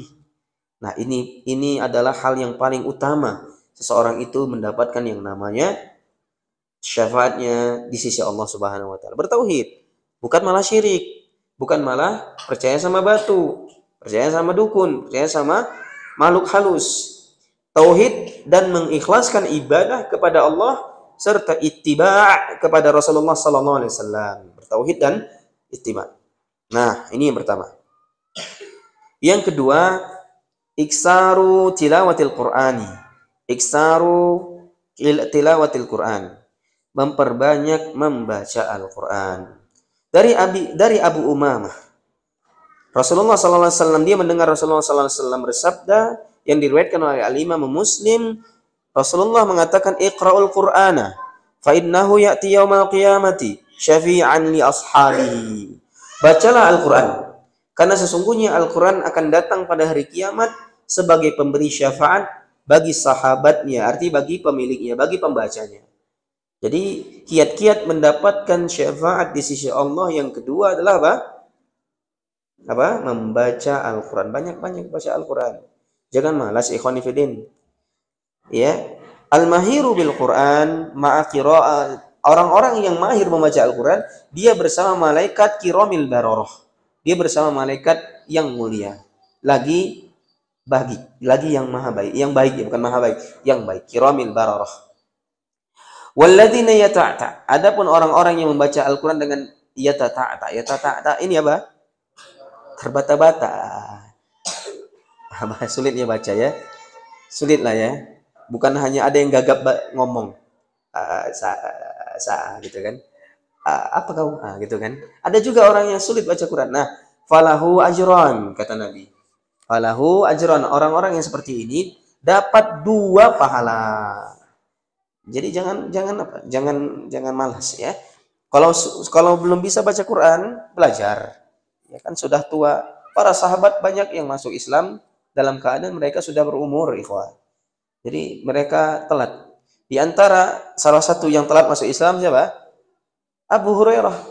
Abu Hurairah masuk Islam pada tahun 7 Hijriah. Masuk Islam pada bertepatan di perang Khaybar. Abu Hurairah masuk Islam. Abdurrahman ibn Sikhr berasal dari Yaman, digelari Abu Hurairah, bapaknya kucing, suka sama kucing. Artinya dia belum punya anak, tapi digelari Abu, ya kan? Jadi tidak mesti nikah dulu, ya kan? Baru punya Abu, atau belum harus punya, tidak harus punya anak dulu baru pakai Abu. Jadi anak kecil saja bisa jadi dipanggil Abu. Mau dipanggil Abu nggak? Abu apa? Abu janda. Ya kan? Ya Aba Umair, kata Nabi SAW. Ma fa'ala bin Naghair. Wahai Abu Umair. Abu Umair ini anak kecil ya, seperti antum ini, bocil-bocil. Ya Abu Umair, wahai Abu Umair. Apa yang kau lakukan dengan mainan burung-burungmu itu? Nah, demikian, ikhwan fillah. Nah, jadi baca Al-Quran. Jangan malas baca Al-Quran. Yang ketiga, as-siyamu, puasa. Rasulullah SAW bersabda, as-siyamu wal Qur'anu yushfa'ani lil 'abdi yaumal qiyamah. Puasa dan Al-Quran itu akan memberikan syafaat kepada seorang hamba pada hari kiamat. Yaqulu as-siyamu ay rabbi mana'tuhu at-ta'ama wasyahawati bin nahari fasyaffa'ni fihi, wa yaqulu al-Qur'an mana'tuhu an-naum bil laili fasyaffa'ni fihi qala fasyufa'an. Kata Allah Subhanahu, kata Nabi SAW, puasa dan Al-Quran akan memberi syafaat kepada seorang hamba pada hari kiamat kelak. Puasa akan berkata, wahai Rabb, aku telah menahannya dari makan dan minum dan hawa nafsu di siang hari. Maka karenanya kan berikanlah aku izin untuk memberikan syafaat kepada dia. Jadi puasa nanti bisa ngomong, ya Allah, dulu saya menahan dia dari makan, menahan dia dari minum, menahan dia dari syahwat, maka izinkan saya berikan syafaat untuk dia. Nah, sedangkan Al-Quran juga berkata, aku melarangnya untuk tidur pada malam hari. Nah, ini ikhwah, jangan sampai antum tidur tapi tidak sholat. 1 rakaat pun jadi. Kalau bagus 3 rakaat. Jangan tidur sampai pagi, nggak bagus. Seorang menuntut ilmu itu tidak dia harus tidur setiap malam. Harus ada bangun 4:30, 15 menit sebelum azan bangun, sholat.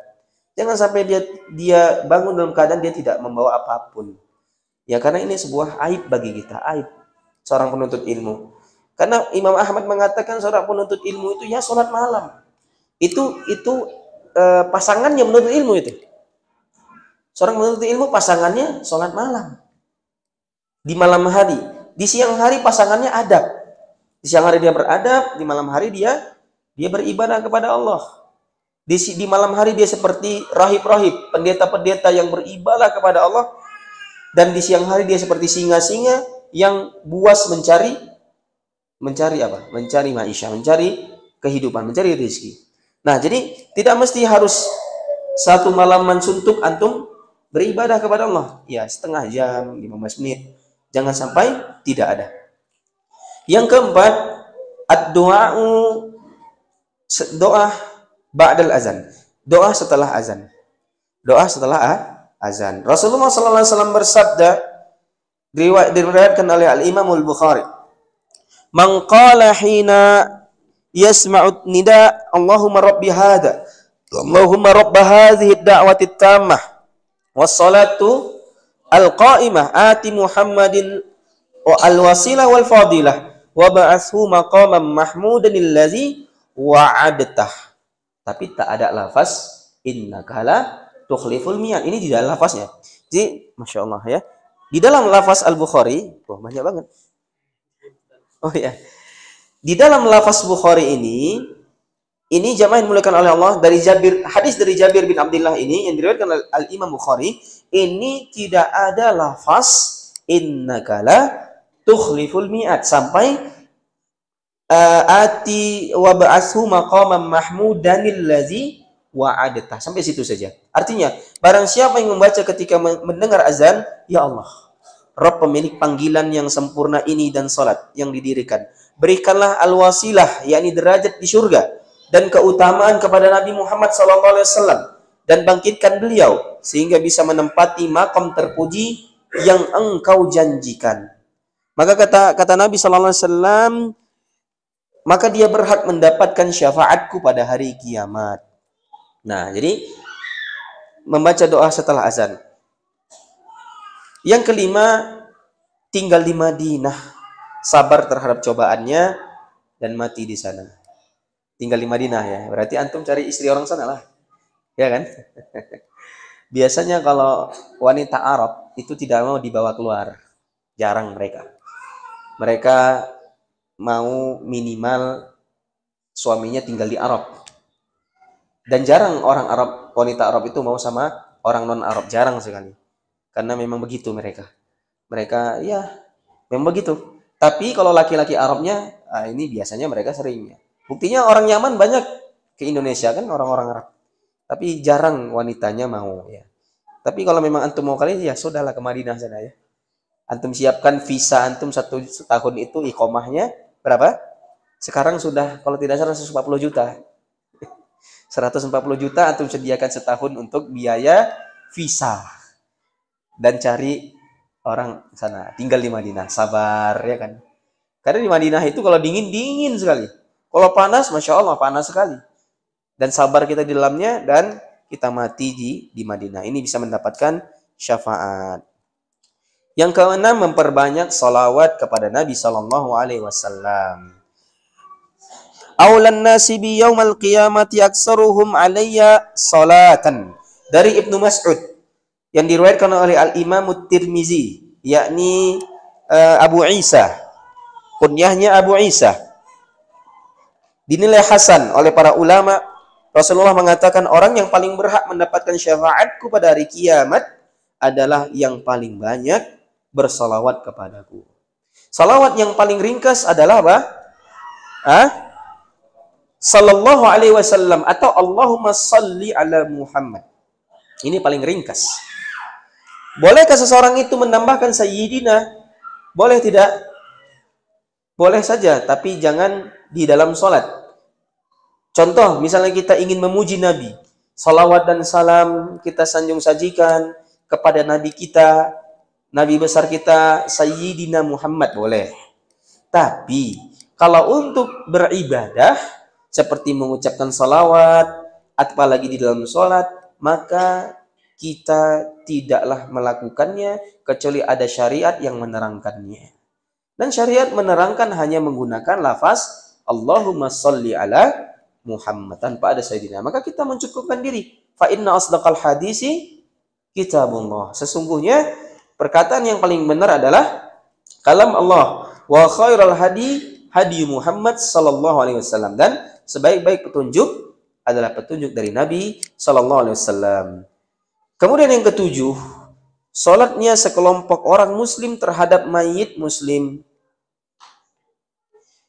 Rasulullah sallallahu alaihi wasallam bersabda yang diriwayatkan oleh Al-Imam Muslim, "Ma min mayyitin tusalli alaihi ummatun minal muslimin yablughuna mi'atah kulluhum yashfa'una lahu illa syafa'u fihi." Tidaklah seorang mayit disolatkan oleh sekelompok orang Islam yang jumlah mereka mencapai 100. Semuanya memintakan syafaat untuknya, melainkan syafaat itu akan diberikan pada dirinya. Maksudnya 100 orang yang bertauhid. 100 orang. Makanya perbanyak teman yang bertauhid ya. Jangan sibuk-sibuk nggak kawan-kawan ya. Sibuk berselisih. Nanti nyesal kita. Kemudian di hadis yang lain, riwayat yang dibawakan oleh Al-Imam Muslim, ini sirahnya atau lafaznya berbeda. Kalau lafaz yang pertama itu berapa? 100. Kalau ini ma min rajulin muslimin yamutu fayaqumu ala janazatihi arba'un rajulan la yusyrikuna billahi syai'an illa syafa'ahum Allahu fih. Tidaklah seorang muslim meninggal dunia lalu jenazahnya disolatkan oleh 40 orang yang tidak berbuat syirik kepada Allah dengan sesuatu apapun, melainkan Allah akan memberikan syafaat kepadanya. Jadi orang-orang, ya, tolong ya, ini ibu-ibu tolong di apa anak-anaknya ya, mengganggu apa kita fokus kita belajar ya. Baik, ya. Jadi 40 orang muslim yang tidak berbuat syirik ini bisa memberikan syafaat kepada kita kalau dia berdoa kepada Allah Subhanahu wa taala. Kemudian yang ke-8, yang terakhir, iksarus sujud. Iksarus sujud, memperbanyak sujud. Memperbanyak salat maksudnya. Baik, ini permasalahan syafaat. Selesai ya?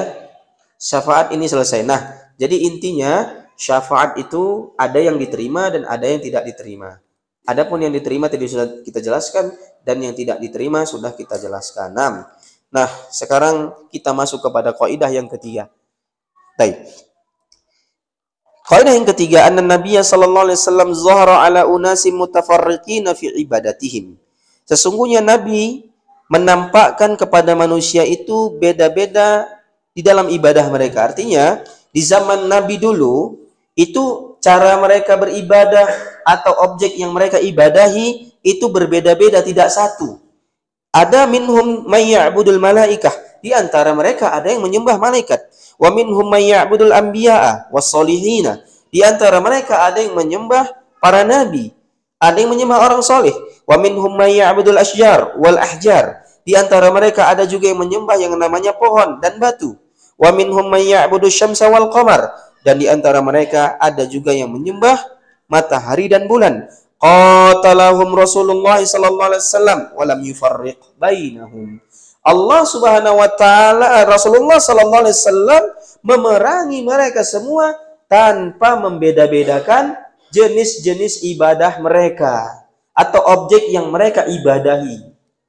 Kalau sekarang orang mengatakan kesyirikan itu kalau seseorang melihat adanya penyembahan sujud kepada berhala. Ini berarti syirik. Tapi dia tidak katakan orang yang dia meminta kepada kuburan tidak syirik. Bahkan dikatakan ibadah. Ada yang mengatakan bahwasanya orang yang percaya wali itu bisa mengatur alam semesta. Ini dikatakan tidak syirik. Ya, ini jamaah dimuliakan oleh Allah Subhanahu wa taala salah. Jadi intinya kaidah yang ketiga ini penulis ingin memberikan kaidah bahwasanya kesyirikan itu apapun bentuknya tetaplah kesyirikan dan tak boleh kita beda-bedakan. Sama kesyirikan yang dilakukan oleh pemuja kubur dengan pemuja matahari tidak ada bedanya. Kesyirikan yang dilakukan oleh pemuja batu dengan pemuja malaikat ini juga tidak ada bedanya. Paham? Ini maksudnya kaidah ketiga. Artinya jangan kita beda-bedakan kesyirikan. Kesyirikan yang namanya kesyirikan sama semua. Walaupun dia menyembah matahari, menyembah bulan, menyembah malaikat, menyembah nabi, menyembah orang soleh, dan menyembah patung yang misalnya, tetaplah dia syirik, khuruju minal millati al-Islam. Dia keluar dari agama Islam. Nah, ini kaidah yang ketiga. Nah, kita singkatkan saja karena sudah habis waktunya, mau habis waktunya. Nah, kita singkatkan. Yang pertama, kaidah yang pertama maksudnya apa? Maksudnya orang yang hanya menetapkan Allah sebagai pencipta dan pengatur alam semesta, ini belum dimasukkan ke dalam Islam dan belum dimasukkan ke dalam tauhid yang benar. Ini kaidah yang pertama. Kaidah yang kedua, ini yang akan diberikan oleh mereka argumen-argumen sampai hari kiamat. Artinya pelaku kesyirikan itu alasannya itu aja. Mereka ingin dekat sama Allah atau mereka ingin syafaat. Itu saja alasan mereka. Dan ini tak akan berubah. Ini alasan yang kedua. Dan yang ketiga, kaidah yang ketiga, tidak boleh seseorang itu membeda-bedakan yang namanya apa? Yang namanya kesyirikan. Ini kaidah yang ketiga. Baik, Masya Allah ya. Alhamdulillah selesai juga kitabnya. Semoga ini bermanfaat ya. Baik, al-qaidatul rabi'ah. Kaidah yang terakhir. Kaidah yang keempat. Anna musyriki zamanina. Sesungguhnya musyrikin zaman sekarang. Aghlazu syirkan minal awwalin. Sesungguhnya syirik mereka itu lebih kokoh, lebih keras, lebih kenceng Lebih apa? Lebih kenceng, lebih kokoh lagi daripada kesyirikan di zaman yang lalu. Li'annal awwalina yusyrikuna fir rokhah. Karena orang-orang musyrikin di zaman dahulu, mereka melakukan kesyirikan di saat mereka lapang. Di saat tidak ada musibah, di saat banyak uang, di saat senggang, mereka melakukan kesyirikan. Wa yukhlisuna fi syiddah. Tapi bertauhid, mengikhlaskan ibadah kepada Allah itu ketika di dalam bahaya. Wal musyriku zamanina syirkuhum daimun fir rakhah wasyiddah. Adapun kesyirikan zaman sekarang ataupun orang-orang musyrik di zaman sekarang, kesyirikan mereka itu tetap dalam keadaan senang maupun dalam keadaan sedih, dalam keadaan senggang maupun dalam keadaan apa? Dalam keadaan mereka itu sempit atau dalam keadaan mereka itu sangat terjepit, tetap melakukan kesyirikan. Nah, ini bedanya. Ya kan? Orang-orang dahulu, syirik dahulu, orang-orang kafir Quraisy di masa Rasul, itu mereka berbuat syirik ketika dalam keadaan lapang. Dalam keadaan sempit seperti di tengah laut ada badai, mereka minta sama Allah, ya Allah, saya akan beribadah kepadamu, selamatkan saya begini dan begini. Ya, namun orang-orang sekarang ketika mendapatkan musibah bahkan syiriknya lebih parah lagi. Bahkan ketika mereka mendapatkan yang namanya kesempitan, mereka semakin kenceng minta sama kuburannya. Sampai nangis-nangis. Benar tidak? Benar, ikhwani fiddin. Ya, meminta sama kuburan, ya Syekh, selamatkan saya, berikan saya jalan keluar. Saya sudah ini, sudah itu, sudah tidak punya anak belasan tahun. Semakin dia khusyuk minta sama wali-wali yang dia anggap bisa memberikan sesuatu kepada dia. Padahal tidak, ikhwani fiddin yang dirahmati Allah. Nah, berarti mana yang buruk? Kedua-duanya buruk, kesyirikan. Tapi dari sisi parahnya, artinya dari sisi fitnahnya, lebih besar hari ini. Maka dari itu, hari ini fitnah kesyirikan itu lebih besar, ikhwani fiddin. Fitnah bala, fitnah ujian, fitnah kemusyrikan, fitnah maksiat itu lebih besar. Lebih besar, maka hendaknya kita lebih ekstra belajar. Ya, walaupun antum sabar dari tadi jam 10 sampai jam 12 duduk di sini mendengarkan, ya, sabar. Ini ilmu, ini pegangan untuk kita. Pedoman agar kita bisa selamat daripada yang namanya kesyirikan. Baik. Kemudian ikhwani fillah yang dirahmati Allah Subhanahu wa taala, firman Allah Subhanahu wa taala, "Fa iza rakibu fil fulki da'ullaha mukhlishina lahuddin." Dan ketika mereka mengendarai yang namanya bahtera, al-fulk, da'ullaha mukhlishina lahuddin. Mereka ternyata mengikhlaskan ibadah kepada Allah. Ketika mereka diterpa yang namanya badai, sehingga maut itu di depan mata mereka, mereka mengikhlaskan diri kepada Allah, minta sama Allah, ya Allah, selamatkan kami, selamatkan kami. Falamma najjahum, ketika mereka diselamatkan oleh Allah ke daratan, izahum yusyrikun, kembali mereka buat syirik. Tammat wa sallallahu ala nabiyyina Muhammadin wa ala alihi wa sahbihi wassalam. Tamat pelajaran kita dari daurah yang telah kita lakukan daripada kemarin, 3 sesi pada kaidah memahami tauhid dan syirik. Alhamdulillahirabbil alamin. Bersyukur kita kepada Allah Subhanahu wa taala. Taib, alhamdulillah. Nah, ya, selesai ya. Taib, kita ingin mengulang lagi ya, memurojaah. Coba diulangin 4 kaidah dalam memahami syirik dan tauhid. Taib, silakan. Siapa yang ingin? Yang nyatat lah. Taib. Nah.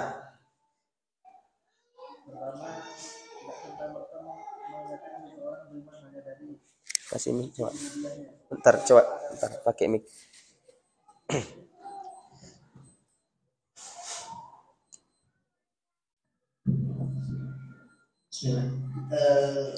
Yang pertama adalah tidak serta-merta mengatakan seseorang beriman hanya dari sisi rububiyah tanpa ada penetapan uluhiyah.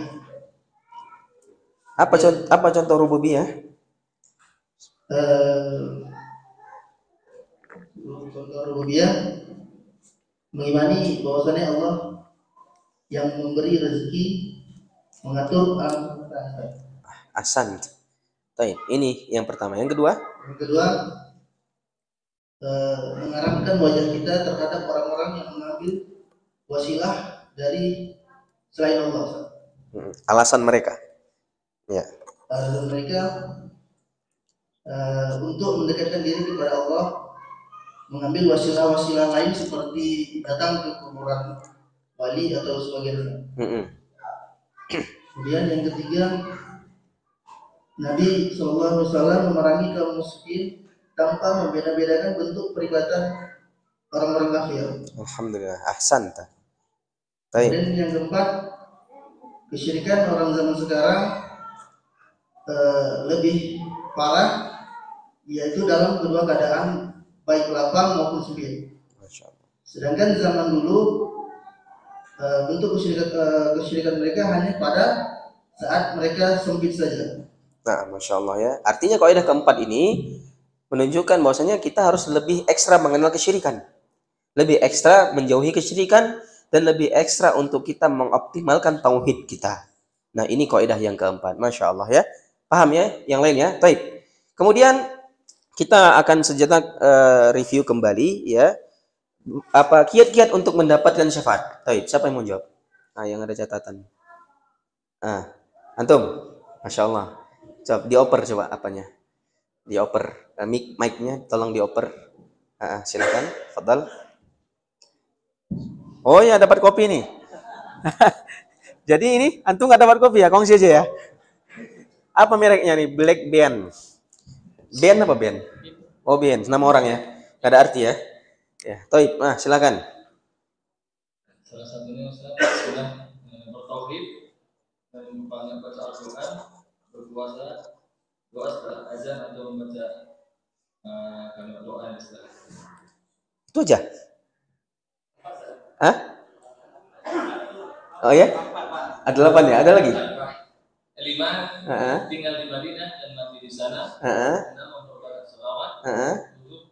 Sholat dengan sekelompok orang muslim yang bertauhid ada 40 untuk menolakkan orang muslim. Satu lagi dalam satu riwayat 100 orang. Terus? Dan 8. Memperbanyak sholat. Memperbanyak sujud. Masya Allah nih. Kasih hadiah. Black Bands Estabilisat 2015. Kasih hadiahnya tolong. Nah, Masya Allah ya. Gak apa-apa lah ya. Tahabu tahadu. Ya kan, saling memberi, saling mencinta. Ya kan. Kemudian yang lain. Sebutkan 2 syafaat. Sebutkan 2 jenis syafaat. Nah, antum pas sekali pegang tuh. Sebutkan 2 syafaat. Syafaat yang diterima dan syafaat yang tidak. Apa itu rinciannya? Allah alam ya. Banyak sekali Imam Bukhari di sini. Bawa catatan ya. Nah, siapa yang mau coba antum? Masya Allah. Syafaat yang diterima yaitu dengan izin Allah, yang dikasih syafaat itu diridhoi Allah, ahli tauhid. Syafaat yang ditolak minta syafaat pada selain Allah. Masya Allah ya. Alhamdulillah. Itu 2 jenis syafaat. Kemudian sebutkan makna dan manfaat dari bismillah. Ini pada kemarin, yang hadir kemarin. Coba. Ana sudah nggak ingat lagi wajahnya. Coba siapa yang mau jawab manfaat bismillah? Antum kemarin lahir, Pak? Kemarin hadir ya. Coba silahkan. Open mic-nya. Manfaat bismillah dan apa fikih di dalamnya. Baik.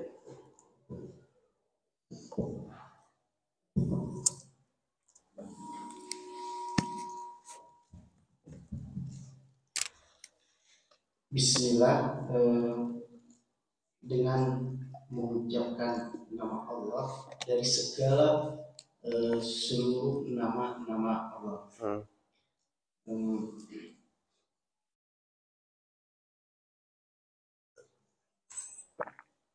Nah itu aja. Nah ya bismillah itu maknanya adalah dengan seluruh nama-namanya Allah, aku meminta pertolongan, aku meminta keberkahan, aku meminta kemudahan ketika aku melakukan aktivitas-aktivitas.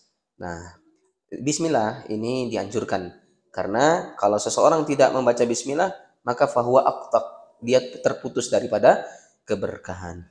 Nah, inilah ikhwan fillah yang dirahmati Allah Subhanahu wa taala. Kemudian terakhir, tauhid terbagi menjadi berapa? 3. Ini sudah ingat ya. Tauhid apa? Rububiyah, uluhiyah, asma wa sifat. Ini setiap hari. Taib, makna taat. Makna taat. Nah, coba makna taat. Ketundukan dan kerendahan. At-tazallul wal khudu. Ibadah itu esensinya ya. Ketundukan dan apa? Dan perendahan diri kepada Allah Subhanahu wa taala. Makna ibadah. Nah, coba makna ibadah. Insyaallah.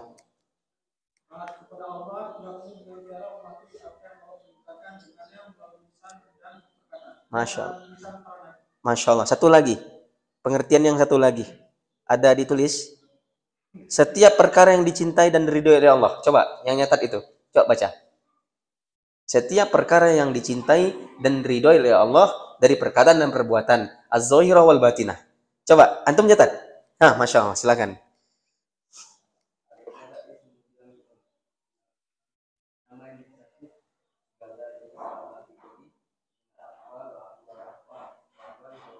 Masya Allah. Dengan bahasa Arab juga ya, lengkap ya. Masya Allah. Alhamdulillah ya.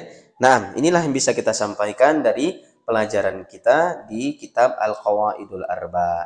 Alhamdulillah ya, semoga kita diberkahi ilmunya, manfaat bagi antum, dan inilah yang bisa kami berikan sebagai bentuk ya kenang-kenangan atau hadiah kepada antum, yakni al-ilmu. Karena sesungguhnya al-ulama warasatul anbiya. Ulama itu pewaris para nabi. Innamal anbiya lam yuwarrisu dinaran aw dirhaman. Sesungguhnya nabi itu tidak mewariskan uang atau rupiah atau harta benda, tapi yuwarrisu al-ilma, mewariskan yang namanya ilmu. Siapa yang mengambilnya akan mendapatkan yang namanya keberuntungan yang besar. Maka ambillah ilmu yang kita sampaikan ini menjadi sebab keberuntungan kita dunia wal akhirah. Aku qauli hadza, inilah yang bisa kita sampaikan. Wallahu a'lam bishawab. Baik, kalau ada yang ingin ditanyakan silahkan ditanyakan ya. 1 atau 2 pertanyaan silahkan.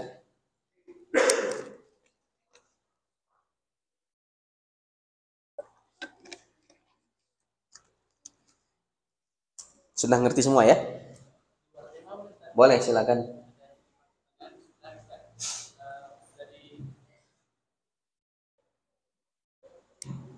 Sebenarnya Ustaz, ada titipan pertanyaan dari mu'alimah pengajar TK. Bagaimana hukumnya jika kita memfoto satu kegiatan anak-anak, umpamanya menyerahkan donasi ataupun santunan kepada fakir ataupun orang yang sudah jompo, dan kita posting dalam tanda petik mereka tidak berniat riya. Apakah itu diperbolehkan atau bagaimana memfoto dokumentasi seperti itu tapi di-share ke publik itu, Ustaz? Nah, foto ini khilaf ulama. Ada yang membolehkan dan tidak. Tapi fal muhim foto itu boleh dengan syarat tidak untuk di-share, untuk dipamerkan. Foto untuk sendiri, untuk kenangan boleh ya, tidak masalah ya. Karena foto ini bukanlah menggambar, tapi esensinya dia adalah pemindahan daripada optik, sehingga optik itu membuat replika gambar kita. Artinya itu memang gambar kita sebenarnya gitu. Kalau lukisan kan bukan gambar kita, tapi mirip dengan gambar kita. Adapun foto itu memang gambar kita, seperti cermin gitu. Nah, fal muhim. Jadi kalau kita kebutuhan untuk dokumentasi atau misalnya, maka dibolehkan dengan syarat kalau bisa jangan ditampakkan wajahnya. Ya, apalagi kalau wanita, ini bisa menyakitkan. Ya, karena dia sudah diberi beras, dia pun butuh. Oh sudahlah, nggak apa-apa lah dipoto. Padahal hati kecilnya menolak dipoto. Kenapa? Malu atau bagaimana? Atau nampak kali dia miskinnya. Kalau begitu boleh didokumentasikan dengan syarat blurkan wajahnya, kan bisa kan? Sehingga tampak bahwasanya kita telah memberi dengan adanya di sini sponsornya. Nah, ini lembaga ini telah memberi kepada fakir miskin berupa ini. Sudah kita foto, namun usahakan untuk kita memblur wajahnya. Insya Allah tidak masalah kalau seperti itu. Namun kalau kita foto semuanya kita share ke banyak orang, ini khawatir bisa terjadi ya tidak enak ya, karena termasuk kita bisa menyakiti sang pemberi ya, atau ini bisa terjatuh kepada al-mudahanah, bermudah-mudahan ya. Jadi boleh berfoto boleh, dan untuk dokumentasi juga boleh. Kalau harus ada orangnya yang dipoto maka juga boleh, tapi diusahakan gambarnya apa? Di blur. Baik, ini yang bisa kita jawab. Ini pertanyaan dari mana? Dari Umahat.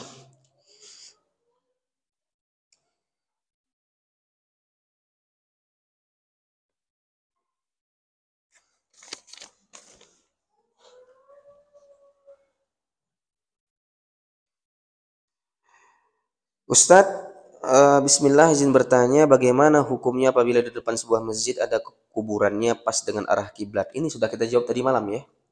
Kalau dia eh, kalau dia sudah di luar dari masjid, maka dia tidak dianggap masjid. Iya, misalnya di depan ini ada kuburan misalnya. Kuburannya ini di luar pagar dan di luar komplek. Ini ijma ulama apa? Boleh. Enggak apa-apa sholat di dalamnya. Nah, masalahnya bagaimana kalau dia di depan kiblat, di depan pas di depan masjid, tapi di dalam pekarangan kubur, di dalam pekarangan masjid. Nah, ini yang khilaf ulama. Dan ini juga pernah kita sampaikan kepada guru-guru kita dan kepada para ulama juga, ada yang membolehkan dan ada yang tidak membolehkan.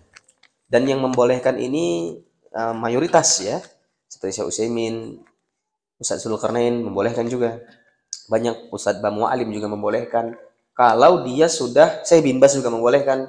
Kalau dia sudah ada dinding seperti ini, maka di luarnya itu bukan termasuk masjid. Ya, kenapa? Karena dalilnya di luar masjid, itu halaman masjid itu bukan bagian dari masjid. Kalau bukan dari bagian masjid, maka tidak masalah di dalamnya kita sholat. Nah, demikian ikhwan fillah. Kenapa? Dalilnya banyak dan ini juga khilaf. Ya, contoh dalilnya salah satunya halaman masjid itu bukan masjid. Bahwasanya Nabi melarang seseorang itu untuk menegakkan had di dalam masjid, nggak boleh. Had itu apa contohnya? Rajam, nggak boleh. Mencambuk, memotong tangan, ini tidak boleh dilakukan di dalam masjid. Nah, ternyata dalam hadis yang sahih teriwayatkan bahwasanya Nabi SAW memenuhi had kepada seorang sahabat di depan pintu Masjid Nabawi. Berarti di mana?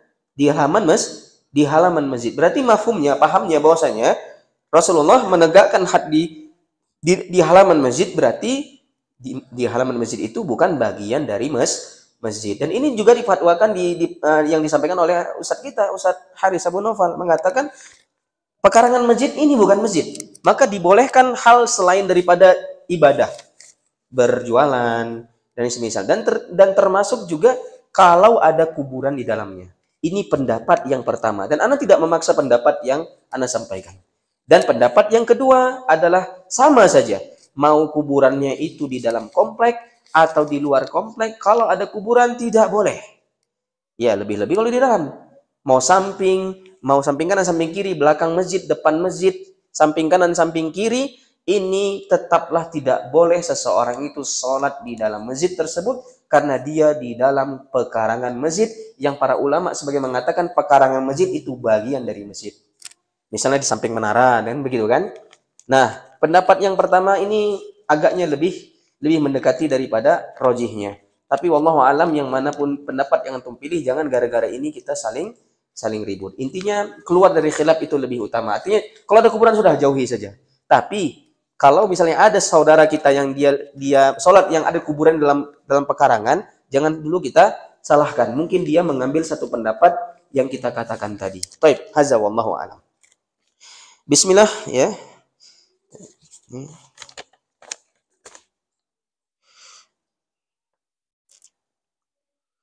Izin bertanya Ustadz, bismillah, apakah termasuk riswah, sogok, menyogok apabila kami ingin mengurus pangkat? Syarat-syarat semua sudah lengkap, namun tetap harus memberikan uang. Tidak, ini hak antum. Ya, mereka ini ya bahlul ya. Meminta sesuatu yang tidak hak pada mereka. Ini dosanya sama dia, kita tidak. Ya, karena kita sudah memenuhi hak kita. Sogo itu adalah kita masuk atau meminta kelulusan dengan cara-cara yang tidak dibenarkan, seperti memberikan uang tapi kita tidak ujian, atau kalaupun kita ujian salah-salah pun tetap masuk. Nah, ini namanya sogo. Tapi kalau kita sudah ujian, sudah mengikuti fase-fasenya, wawancara, kemudian apalagi tes psikotes, kemudian ujian, semuanya benar, lulus. Ternyata ketika di akhirnya dia meminta uang. Kita sudah lulus, dia minta uang. Itu kita berikan atau tidak? Kita berikan atau tidak? Itu kita berikan. Karena itu sudah hak kita. Para ulama mengatakan, kalau sudah hak kita berikan, itu dosa sama dia. Karena ini bukan soal riswah, tapi kita membela hak kita. Nah, demikian ikhwan fillah yang dirahmati Allah. Maka pertanyaan seperti ini, kalau memang kita sudah punya hak, syarat-syarat sudah terpenuhi, ternyata dia masih minta uang, maka ini dosanya ditanggung dia, dan kita mudah-mudahan semoga Allah Subhanahu wa taala ya mengampuni kita. Dan ini bukan termasuk riswah. Riswah itu adalah memberikan suap atau uang kepada pihak-pihak tertentu agar jalan kita mulus. Ingat, agar jalan kita mulus. Ujian kita pasti lulus. Psikotes pasti lulus. Nah, ini namanya sogo. Menyingkirkan orang-orang yang lebih berhak di dalamnya. Hadza wallahu a'lam. Bismillah, izin bertanya Ustadz, bagaimana hukumnya apabila di depan sebuah masjid ada kuburannya? Ini sudah ditanya tadi. Apalagi tadi. Bismillah, bagaimana cara mengajak dialog suami tentang agama? Ketika mengajak bertanya, apa ini? Ketika mengajak tentang partai Islam, bisa cepat marah. Ana takut komunis bangkit lagi karena itu perkuat partai Islam. Jadi maksudnya gini, suaminya ini mengatakan kita harus ikut partai karena sekarang komunis makin bangkit. Hati-hati, Indonesia akan dijual sama Cina. Nah, gitu istilahnya. Jadi kita harus perkuat Islam. Jamaah kaum muslimin, musuh Islam sejak kapan adanya? Sejak kapan? Sejak dulu sudah ada, ya kan? Sudah ada. Jadi ngapain takut? Memang musuh Islam itu pasti ada. Yang antum harus pikirkan itu bagaimana antum bertauhid kepada Allah, beribadah kepada Allah. Ya, bukan ngurusin partai. Partai itu banyak kepentingan, ikhwah. Banyak kepentingan, ya. Tak percaya cobalah, ya. Nanti kalau sudah naik di DPR itu sudah hilang dia dari wajah kita, dari wajahnya di hadapan kita, ya. Walaupun dia partai Islam, ya. Baik, kita bukan mengatakan tidak seluruhnya jelek ya partai Islam ini, tapi intinya partai Islam ini ya sedikit banyaknya mereka juga ya memiliki kepentingan pribadi, ikhwan fillah yang dirahmati Allah Subhanahu wa taala. Dan sampai mana kekuatan mereka mencegah kemungkaran? Maka kemungkaran yang paling besar itu adalah tauhid. Kalau seseorang itu bertauhid kepada Allah, maka Allah pasti akan jaga dia. Ini dialog sama suami, ajarkan bahwasanya tauhid inilah sumber keselamatan. Bagaimana seseorang menjaga agamanya? Ya bukan dengan cara apa? Dengan cara berpolitik. Berpolitik ini mereka banyak menghalalkan segala cara, ikhwan fillah, ya kan? Sogok-sogok, serangan fajar, serangan apalah istilahnya. Maka dari itu jelaskan kepada suami bahwasanya partai Islam itu bukan sebab ya Islam itu terjaga. Namun sebab Islam itu terjaga adalah orang-orang di dalamnya mau menegakkan agama. Kadang-kadang bicara tentang program, berbicara tentang ini dan itu sampai jam 2 malam. Akhirnya di antara mereka petinggi-petinggi itu tidak ada sholat subuh di masjid. Apa yang mau Islam itu bangkit? Apa yang mau Islam itu terjaga? Hanya dengan pembicaraan agenda-agenda. Islam itu dijaga dengan cara kita menjaga Allah. Ihfazillaha yahfazka. Ingat hadis ini. Jagalah Allah, Allah akan menjaga mudah, sudah gampang Islam ini. Jaga Allah, artinya jaga syariat Allah ini, jaga tauhid, jaga kesyirikan, jaga kebid'ahan. Artinya jangan sampai kita buat bid'ah. Kita ajarkan ini kepada manusia, maka Allah akan menjaga kita, ikhwan fillah. Ya bukan cara-cara seperti itu, dan disampaikan kepada suami dengan cara yang baik. Dan tentunya suami juga punya hak. Jangan sampai kita lebih pintar sama dia. Ya, kita tanya dengan cara tanya jawab boleh, Mas. Kan seperti ini kan boleh atau nggak boleh Mas seperti ini ya. Demikian. Jangan sampai kita seakan-akan mengajari dia. Akhirnya dia apa? Dia malah nggak mau mendengar. Kenapa? Karena laki-laki ini bawaannya dia tidak mau diajari, benar tidak? Apalagi yang ngajari istri, lebih nggak mau lagi. Maka dari itu caranya ada, yakni mungkin dialog secara tanya jawab. Baik. Alhamdulillah, ini yang bisa kita sampaikan. Haza wallahu a'lam bishawab. Subhanakallah wa bihamdika asyhadu an la ilaha illa anta astaghfiruka wa atubu ilaik. Assalamualaikum warahmatullahi wabarakatuh. Nah. Waalaikumsalam. Alhamdulillah, jazakallahu khairan wa katsiran Ustaz. Barakallahu fiik. Semoga Allah memberikan balasan dan keberkahan kebaikan kepada Ustaz atas apa yang telah disampaikan. Kita berharap kajian ini bisa rutin kami sampaikan kepada jemaah semua. Insyaallah kita memohon kemudahan dari Allah. Semoga kajian-kajian